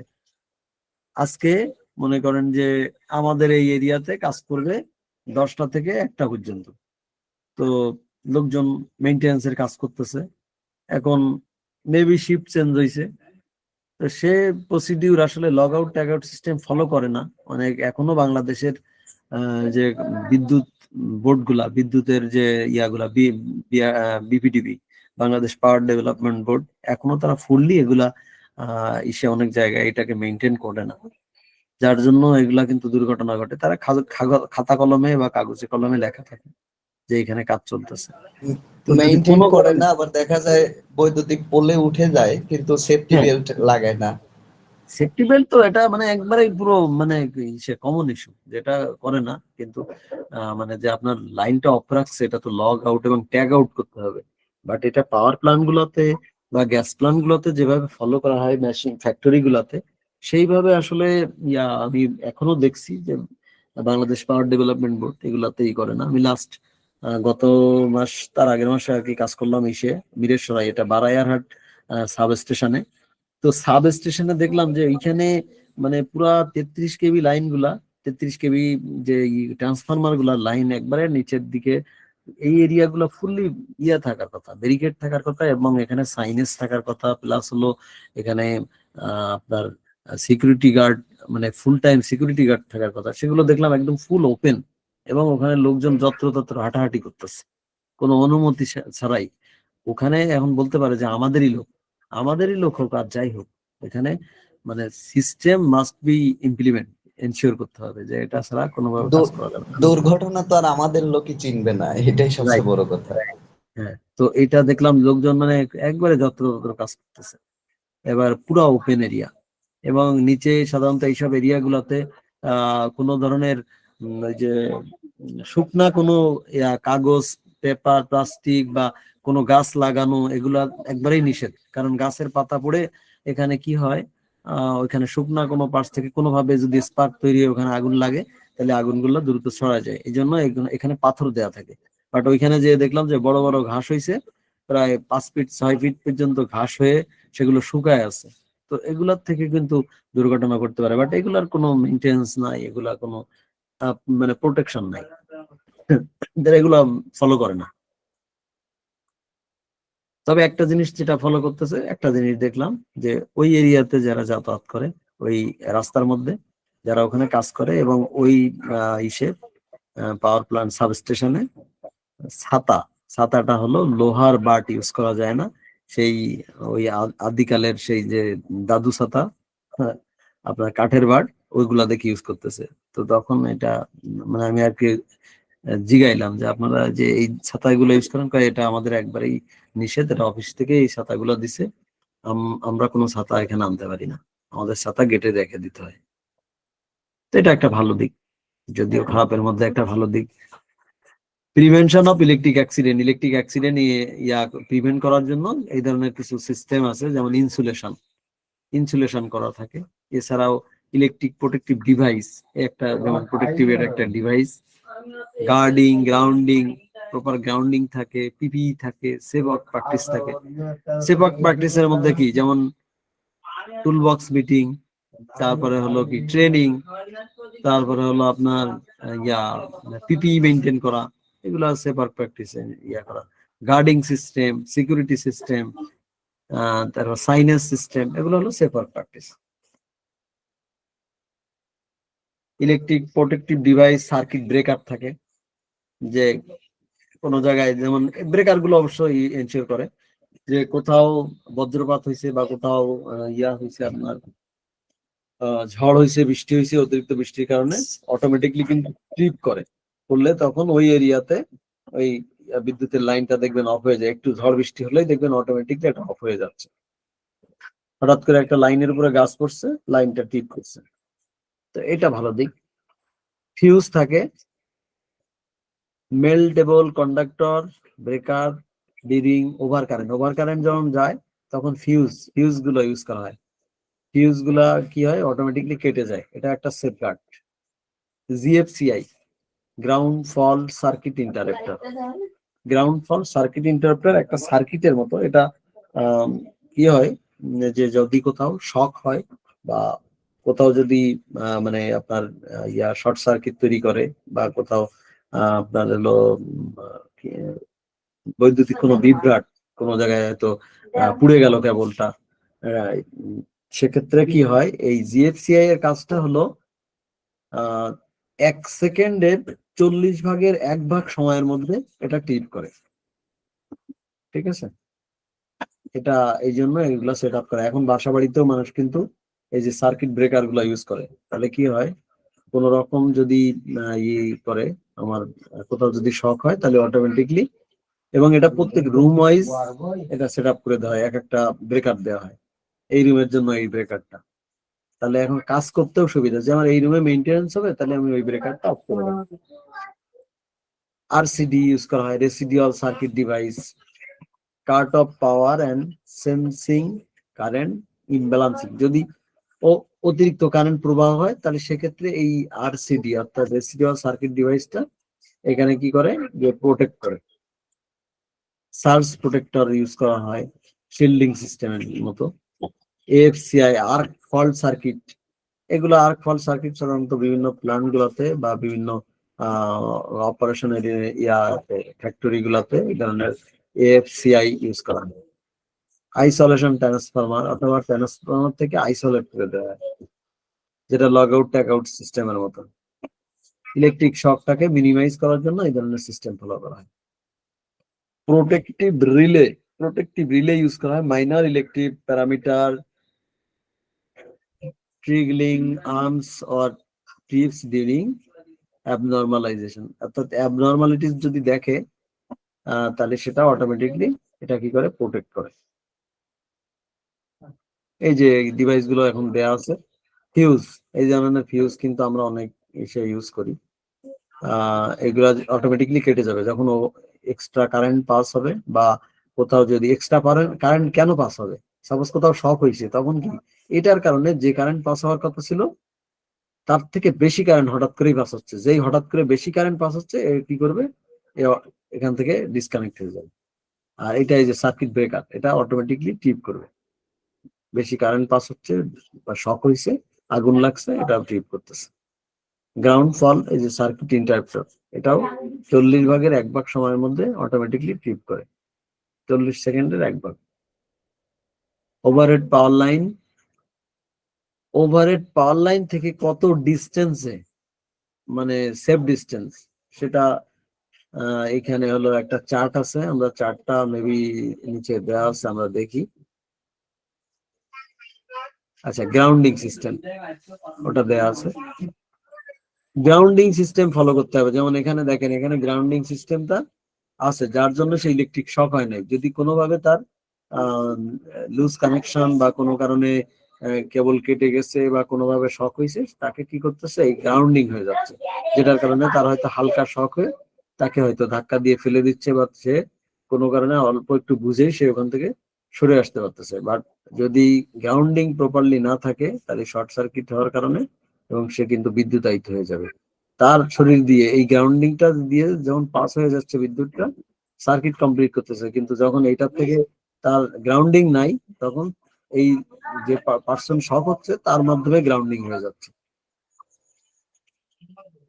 তখন ইলেকট্রিক শক হবে। এটা রুম ওয়াইজ বা এটা কত ভোল্ট পাওয়ার নিবে তার উপর ভিত্তি করে আমার গ্রাউন্ডিংটা সিস্টেম ফলো করতে হবে। সুইটেবল, পার্মানেন্ট, সাস্টেনেবল, পার্শিয়াল, কিছু জায়গায় পার্মানেন্ট ভাবে, কিছু পার্শিয়ালি আমার গ্রাউন্ডিং সিস্টেম এনশিওর করতে হবে।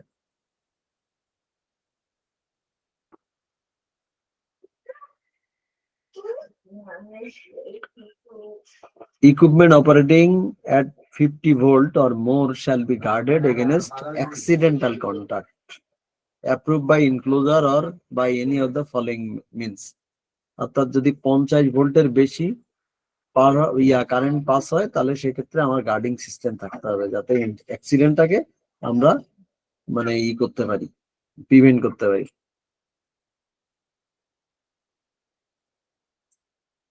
আসলে ডিটেইলস নাই। আচ্ছা, এখানে গার্ডিং সিস্টেমটা গ্রাউন্ডিং সিস্টেমটা কতটা ডিস্টেন্সে মেনটেন করতে হবে। যেমন আমরা ট্রান্সফরমার গুলো সেটআপ দেখি, এটা আসলে উপর থেকে কতটুকু ডিস্টেন্স থাকবে। সেফ ডিস্টেন্স হলো 8 ফিট, মিনিমাম হলো 8 ফিট। কত ভোল্টের জন্য? 50 থেকে 300 ভোল্টের জন্য। বাট এইটা দিয়ে যদি 300 ভোল্টের বেশি কারেন্ট পাস হয়, 300 থেকে 600, তাহলে সেক্ষেত্রে হবে 8.5 ফিট ডিস্টেন্স। এগুলো পরপর বাড়তে থাকবে, অর্থাৎ যত ভোল্ট বাড়বে তত এটা তত উপরের দিকে সেট আপ করতে হবে। আপনারা এখন এগুলো খেয়াল করে দেখবেন যে এই যে মানে কিছু জায়গায় দেখবেন যে হয়তো 8 ফিট ডিস্টেন্স আছে, কিছু জায়গায় দেখবেন অনেক উঁচুতে এই ট্রান্সফরমার সেট আপ করা আছে, তখন বুঝতে হবে যে তাহলে এটার ভোল্টেজও অনেক বেশি। পার্সোনাল প্রোটেক্টিভ ইকুইপমেন্ট গুলার মধ্যে ইনসুলেশন গ্লোভস থাকে, ইলেকট্রিক শক প্রুফ গ্লোভস আছে। এগুলা কিন্তু যে কোনো গ্লোভস ইউজ করা যাবে না, সেগুলোতে শক প্রুফ হবে না। ইনসুলেটেড টুলস, ইনসুলেটেড টুলস আমরা ছবিতে দেখব, কিছু ইনসুলেটেড টুলস আছে যেগুলা আপনার কারেন্টটা পাস করবে না, ফুললি কভার করা থাকে। তারপর ফেস প্রোটেকশন নিতে হবে, আই প্রোটেকশন নিতে হবে, আমরা এই প্রোটেকশন গুলো আমরা দেখতে পারবো। ঠিক আছে,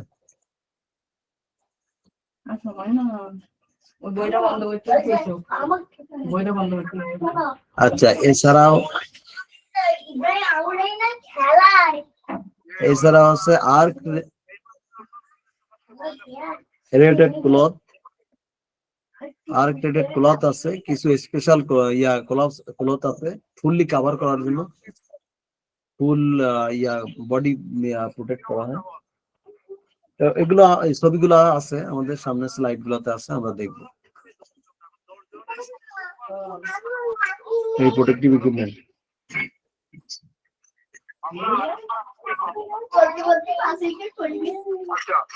পার্সোনাল প্রোটেক্টিভ ইকুইপমেন্ট, এই যে জিনিস একটা হলো 1 মাসের মধ্যে ওই কন্ট্রাক্ট আছে, তো 2 মাসের নোটিস পিরিয়ড আছে, তো আচ্ছা, এই দেখেন এটা আনসেফ ভাবে কাজ করতেছে। আমি ইব্রাহিমের বিশাল রাঁধুনি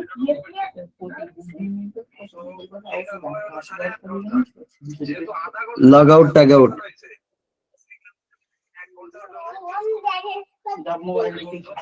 log out tag out procedure. এই যে লগ আউট ট্যাগ আউট গুলা ফলো করতে হবে, এটা সার্টিফাইড বোর্ডের মাধ্যমে এবং এটার বোর্ড আইএএসপি থেকে এটা সার্টিফিকেট দেওয়া হয়। আচ্ছা, এছাড়াও লার্নিং পার্টনার হলো এনসিটিএল। লগ আউট ট্যাগ আউট সিস্টেমটা কি আসলে? লগ আউট ট্যাগ আউট হলো একটা প্রসিডিউর যেটার মাধ্যমে এনার্জি সোর্সটাকে আমরা হ্যাজার্ডার যে এনার্জি গুলো আছে এই এনার্জি সোর্সটাকে পুরা বাইপাস করে দেওয়া হয়, এনার্জি সোর্সটাকে জিরো করে দেওয়া হয়। এবং সেটার মাধ্যমে কেন করে দেওয়া হয়? যখন আমরা কোনো ধরনের ইকুইপমেন্ট ইনস্টল করব বা মেইনটেনেন্স করব তখন আমাদের এই লগ আউট ট্যাগ আউট প্রসিডিউরটা ফলো করা হয়। লগ আউট ট্যাগ আউট, এখানে দেখেন এক সংজ্ঞা দেওয়া আছে, অনেক জায়গাতে আপনাদের এই ধরনের কোশ্চেন গুলো আসবে ইন্টারভিউতে, যে লগ আউট ট্যাগ আউট কি, লোটো সিস্টেম কি। তারা লগ আউট ট্যাগ আউটও বলবে না, বলবে যে লোটো সিস্টেম কি, what is LOTO system and what is the step of LOTO. LOTO system, LOTO system কি? Log out tag out is a safety procedure used in workplace, especially in industries with machinery and equipment that could pose a danger during maintenance.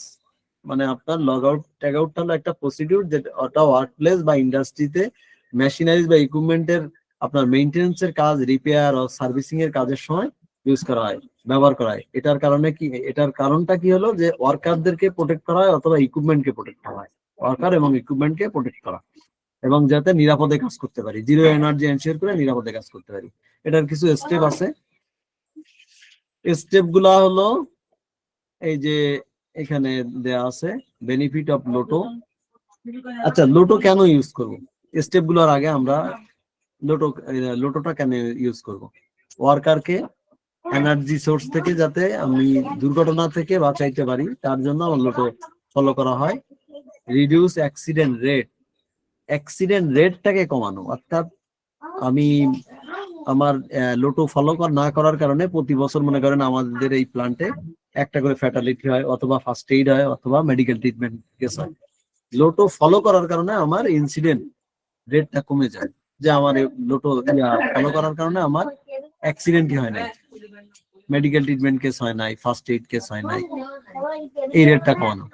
Improve workplace safety culture, এছাড়াও কি safety কালচারটা develop করবে, যে না যখনই safety culture develop করবে তখন মানুষ কি এখানে কাজ করতে স্বাচ্ছন্দ্য ফিল করবে, তখন এখানে কাজের প্রতি তাদের যখন অ্যাক্সিডেন্ট ইনসিডেন্ট কম হবে তখন মানুষ স্বাভাবিকভাবে কাজ করবে, আদারওয়াইজ কাজ করতে চাইবে না।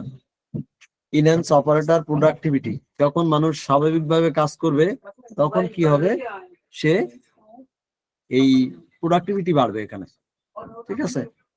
রিডিউস এমপ্লয়ার লিয়াবিলিটি, অর্থাৎ যে মানে কমপ্লায়েন্স সিস্টেম ফলো করার কারণে আমার যারা কাজ করতেছে তাদের উপরে যে লিগ্যাল লিয়াবিলিটি, এটা মানে হইতো এনফোর্সমেন্ট অথরিটি থেকে আসতো, যে অ্যাক্সিডেন্ট হয়েছে তখন কি এনফোর্সমেন্ট অথরিটি এসে কিন্তু চার্জ করবে যে কেন হইলো, কিভাবে হইলো, আপনার সিস্টেম ডেভেলপ করা নাই বা এখানে পুলিশ কেস হবে। তো এইগুলা থেকে কি তখন কমে যাবে, কোম্পানির এটা সুবিধা হবে। সামডে অথরাইজ এমপ্লয়ি, মানে এটা কাজের জন্য কারা অথরাইজ, মানে যে এই ইকুইপমেন্ট অর মেশিন লক করবে, পারফর্ম করবে, এই সার্ভিসের সাথে যারা জড়িত তারা হলো অথরাইজ পারসন, মেইনটেনেন্স যারা করবে। এফেক্টেড এমপ্লয়ি বলতে কি, এই কাজের সাথে যারা ইনভলভ আছে, যে সে এই লগ আউট ট্যাগ আউট করে নাই বাট এই কাজটা সে করতো বা সে হয়তো অপারেট করতো, এরকম হইতে পারে, বা আশেপাশে এসে কাজ করে, এই ধরনের ব্যক্তিগুলো হলো affected person. Energy isolated device, কি বিভিন্ন ধরনের ডিভাইস ইউজ করা হয় মেকানিক্যাল, সেগুলো হলো energy isolated device. Energy control procedure, procedure গুলোর মধ্যে যেমন log out tag out system, এটা প্রসিডিউর।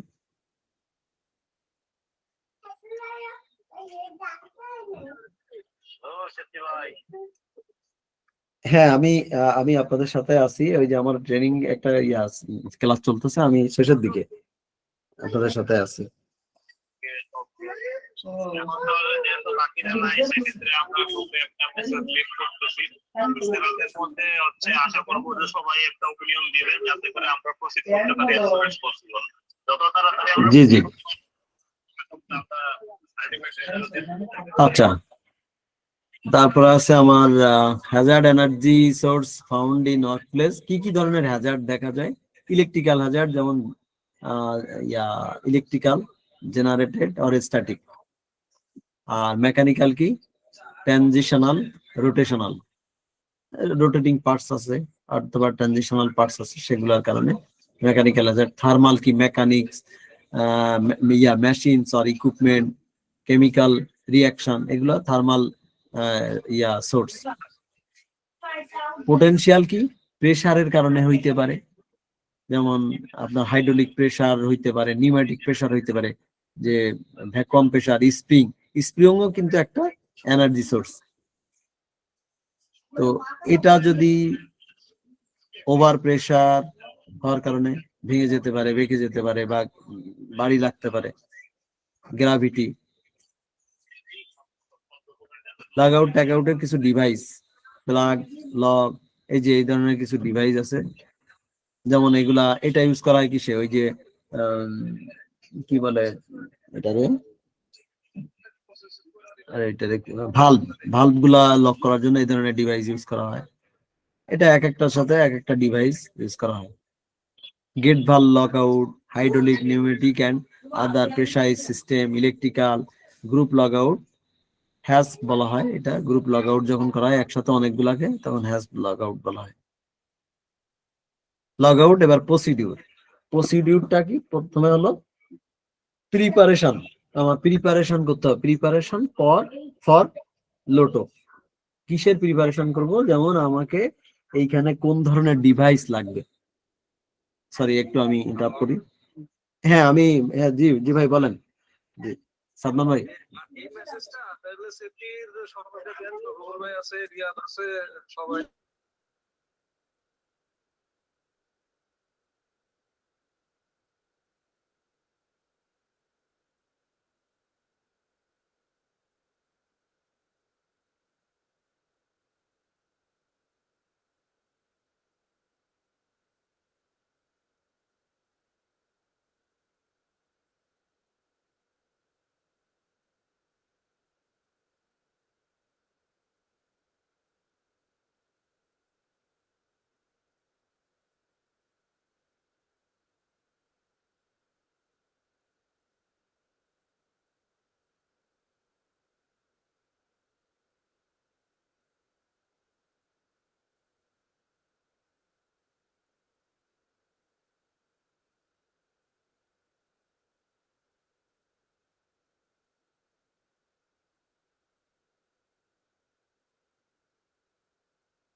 সরি, একটা ইমার্জেন্সি কলে গেলাম। আচ্ছা, প্রিপারেশন। আমার কোন ধরনের ডিভাইস দরকার? আমি মনে করেন যে লক করার জন্য এদিকে সুইচ অফ করে বলতেছি যে এখন লক করব, এখন যে কোন ধরনের ডিভাইস লাগবে সেটা বাজারের থেকে কিনতে হবে। এই জন্য আমার প্রপার প্ল্যানিং থাকতে হবে, যেটা প্রিপারেশন বলে।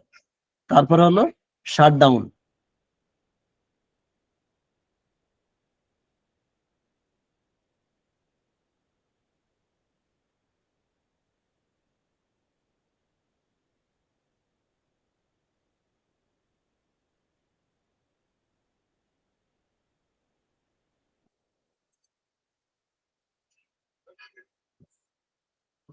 কারেন্টটা লাইনটা ইন্টারাপ্ট করছিল।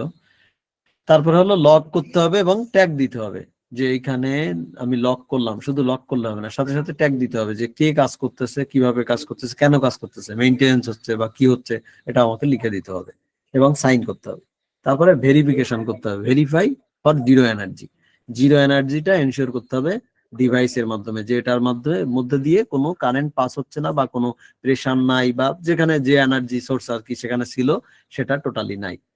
তারপরে যে যখন কাজটা কমপ্লিট করব, কমপ্লিট করার পরে আবার এটা রিইনস্টল করব বা রিস্টোর করব, করার পরে এটা দেন এটা আবার চেক করব, দেন আমি আবার এটা ফুললি রানিং করব। ঠিক আছে, এই হলো আমার প্রসিডিউর। এই প্রসিডিউরটা কিন্তু log out tag out procedure, এটা কিন্তু ইন্টারভিউ এর একটা কোশ্চেন, এটাই আবার দেওয়া আছে। Work completion, then maintenance and service work is carried out safely while the equipment remains de-energize, সেটাকে আবার কে এনার্জাইজ করবো, রিস্টোর করবো, তখন ট্যাগ লগ এগুলো খুলে ফেলবো। স্পেশাল সিচুয়েশন, স্পেশাল সিচুয়েশন অনেক সময় কি যে শিফট চেঞ্জ হয়ে গেছে বাট এটা লক খুলে নাই, কিন্তু আমার কাজ শেষ হয়ে গেছে, তখন হয়তো এটা কাটা লাগতে পারে, বাট এটা যদি অনুমতি সাপেক্ষে, আদারওয়াইজ এটা খোলা যাবে না, কাটা যাবে না।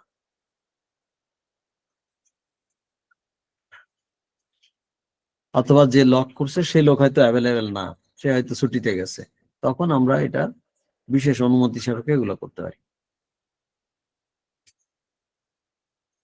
এরপর হলো আরেকটা লাস্ট সামারিতে আসতেছে যে এই log out tag out system যদি আমি ট্রেন না হই তাহলে এই কাজ করা যাবে না।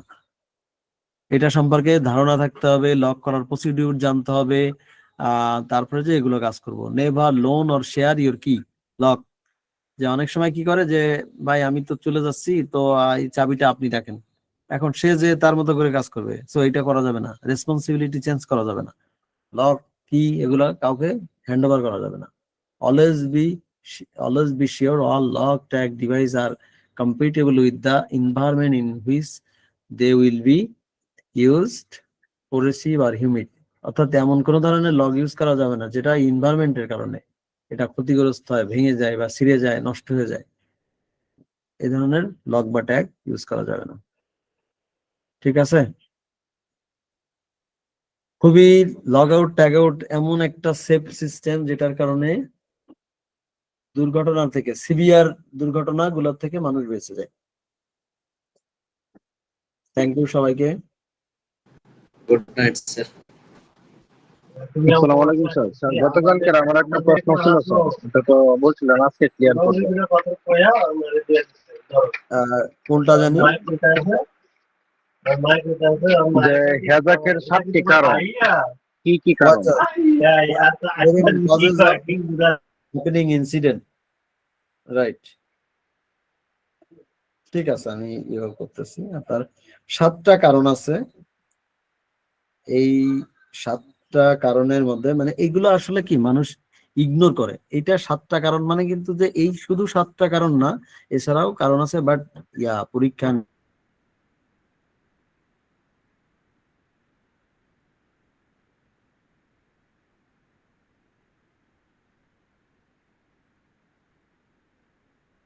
এইগুলাকে কমন কমন ধরা হয়েছে। আচ্ছা, এটা এটা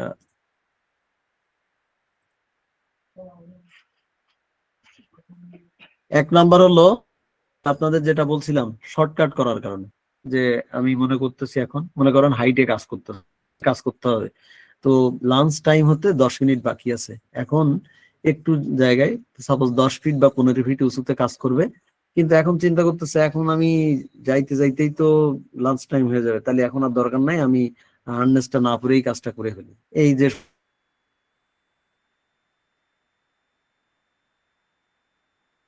একটা লোক মনে করেন 10 বছর ধরে হাইটের কাজ করতেছে, কিন্তু সে সেফটিটা মানে না, ও উপরে মানে একবারে লোকাল ওয়েতে কাজ করতেছে, উপর দিয়ে দিয়ে হেঁটে হেঁটে কাজ করতে পারে, সে দীর্ঘদিন কাজ করতেছে, বাট এইটা মানে তার কি ওভার কনফিডেন্স, সে যে আজকে অ্যাক্সিডেন্ট করবে না এটা বলতে পারে না। একজন ড্রাইভার 20 বছর তার এক্সপিরিয়েন্স হইতে পারে, বাট সে 20 বছর গাড়ি অপারেট করতেছে, তার মানে এই না যে সে আজকে অ্যাক্সিডেন্ট হবে না। এই ওভার কনফিডেন্স নিয়ে কখনোই কাজ করা যাবে না, তাকে সবসময় চিন্তা করতে হবে থিঙ্ক টুডে। ঠিক আছে, আজকের দিনটা আমরা যদি নিরাপদে কাজ করি তাহলে আগামী দিন আমি কাজে ফিরতে পারবো। সো আজকের দিনটাকে আমার অ্যাচিভ করতে হবে, অ্যাচিভ টুডে, তাহলে আমি you can work tomorrow. Starting task with incomplete instruction, কিছু সময় আছে না যে বস একটা কাজ বলছে বাট ইনস্ট্রাকশনটা আমি প্রপারলি শুনি নাই। সাপোজ লিফটিং করব, এই মালটা কোথায় লিফট করব, কোথায় আপ করব, কোথায় লোড দিতে হবে, কিন্তু যখন লিফট আপ করলাম তখন এবারে বলতেছে যে না, একজন বলতেছে এই বাম দিকে নাও, একজন বলতেছে না ওই সামনের দিকে নাও, এই যে মানে একটা কনফিউজ সিস্টেম বা 3-4 জন সিগন্যাল দিচ্ছে, সেটার কারণে কি দুর্ঘটনা ঘটতে পারে। পুয়ার হাউসকিপিং, মালামাল যত্রতত্র করে রাখা, এলোমেলো করে রাখা, ছড়াই ছিটায় রাখা, এটার কারণে অ্যাক্সিডেন্ট হতে পারে। এবং এই পুয়ার হাউসকিপিং এর কারণে কিন্তু অনেক মেজর অ্যাক্সিডেন্ট ঘটে। তারপরে হলো প্রসিডিউর ফলো না করা। সেফটি প্রসিডিউর যেগুলো আছে, প্রসিডিউর গুলো যদি ফলো না করি তাহলে কি আমার দুর্ঘটনা ঘটবে। প্রসিডিউর বলতে যেমন আমার মনে করেন যে আমি কোথাও কেমিক্যাল ইউজ করব, সাপোজ সালফিউরিক অ্যাসিডটা আমি আনলোড করতেছি। এখন প্রসিডিউর কি, এটা আনলোড করার জন্য আমার প্রপার পিপি ইউজ করতে হবে, বা হাতে পায়ে বা কোথাও যেন না লাগে, কোথাও পরিবেশের সাথে মিশে না যায়, সে ড্রেনেজ না হয়, সেটার জন্য আমার খেয়াল করতে হবে। তো এইটা আমি যদি ফলো না করি তাহলে কি আমার দুর্ঘটনা ঘটবে, চোখে লাগতে পারে, শরীরে লাগতে পারে, পুড়ে যেতে পারে, এই ধরনের আর কি। এছাড়া আছে কি আপনার হলো যদি কোনো মানুষ কাজ করতেছে, এখন সে মেন্টালি শক বা মেন্টালি সে ঠিক নাই, হয়তো বা এর আগে কাজ করছে ভালো, কিন্তু মেন্টালি সে কোনো কারণে তার মস্তিষ্কে কাজ করতেছে না, বা কোনো কারণে তার সে স্টেট অফ মাইন্ড আজকে ঠিক নাই, তাহলে ওই অবস্থায় তাকে কাজ করা যাবে না, তাহলেও দুর্ঘটনা ঘটবে। অথবা সে প্রপারলি ঘুমায় নাই, গত রাতে সে দেখা যাচ্ছে ঠিকঠাক ঘুমায় নাই, তো না ঘুমানোর কারণে কি হচ্ছে, আজকে সে কাজ করতে যে তখন এই যে মানে ব্যাড মেন্টালিটি নিয়ে সে যখনই কাজ করতেছে, অর্থাৎ তার মস্তিষ্ক বিকৃতি হয়ে গেছে, তখন সে প্রপারলি তার মাথায় কাজ করতেছে না ঠিক মতো, তখন কি দুর্ঘটনা ঘটতে পারে। এছাড়া হলো প্রি প্ল্যান দেওয়া work, failure two pre plan দেওয়া ওয়ার্ক, এটা হলো কিছুটা প্রসিডিউরের মতোই, যেটা বললাম যে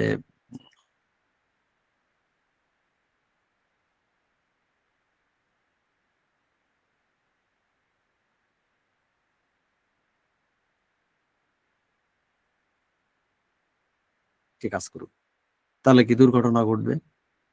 বুঝতে পারছেন? এইগুলো আর কি।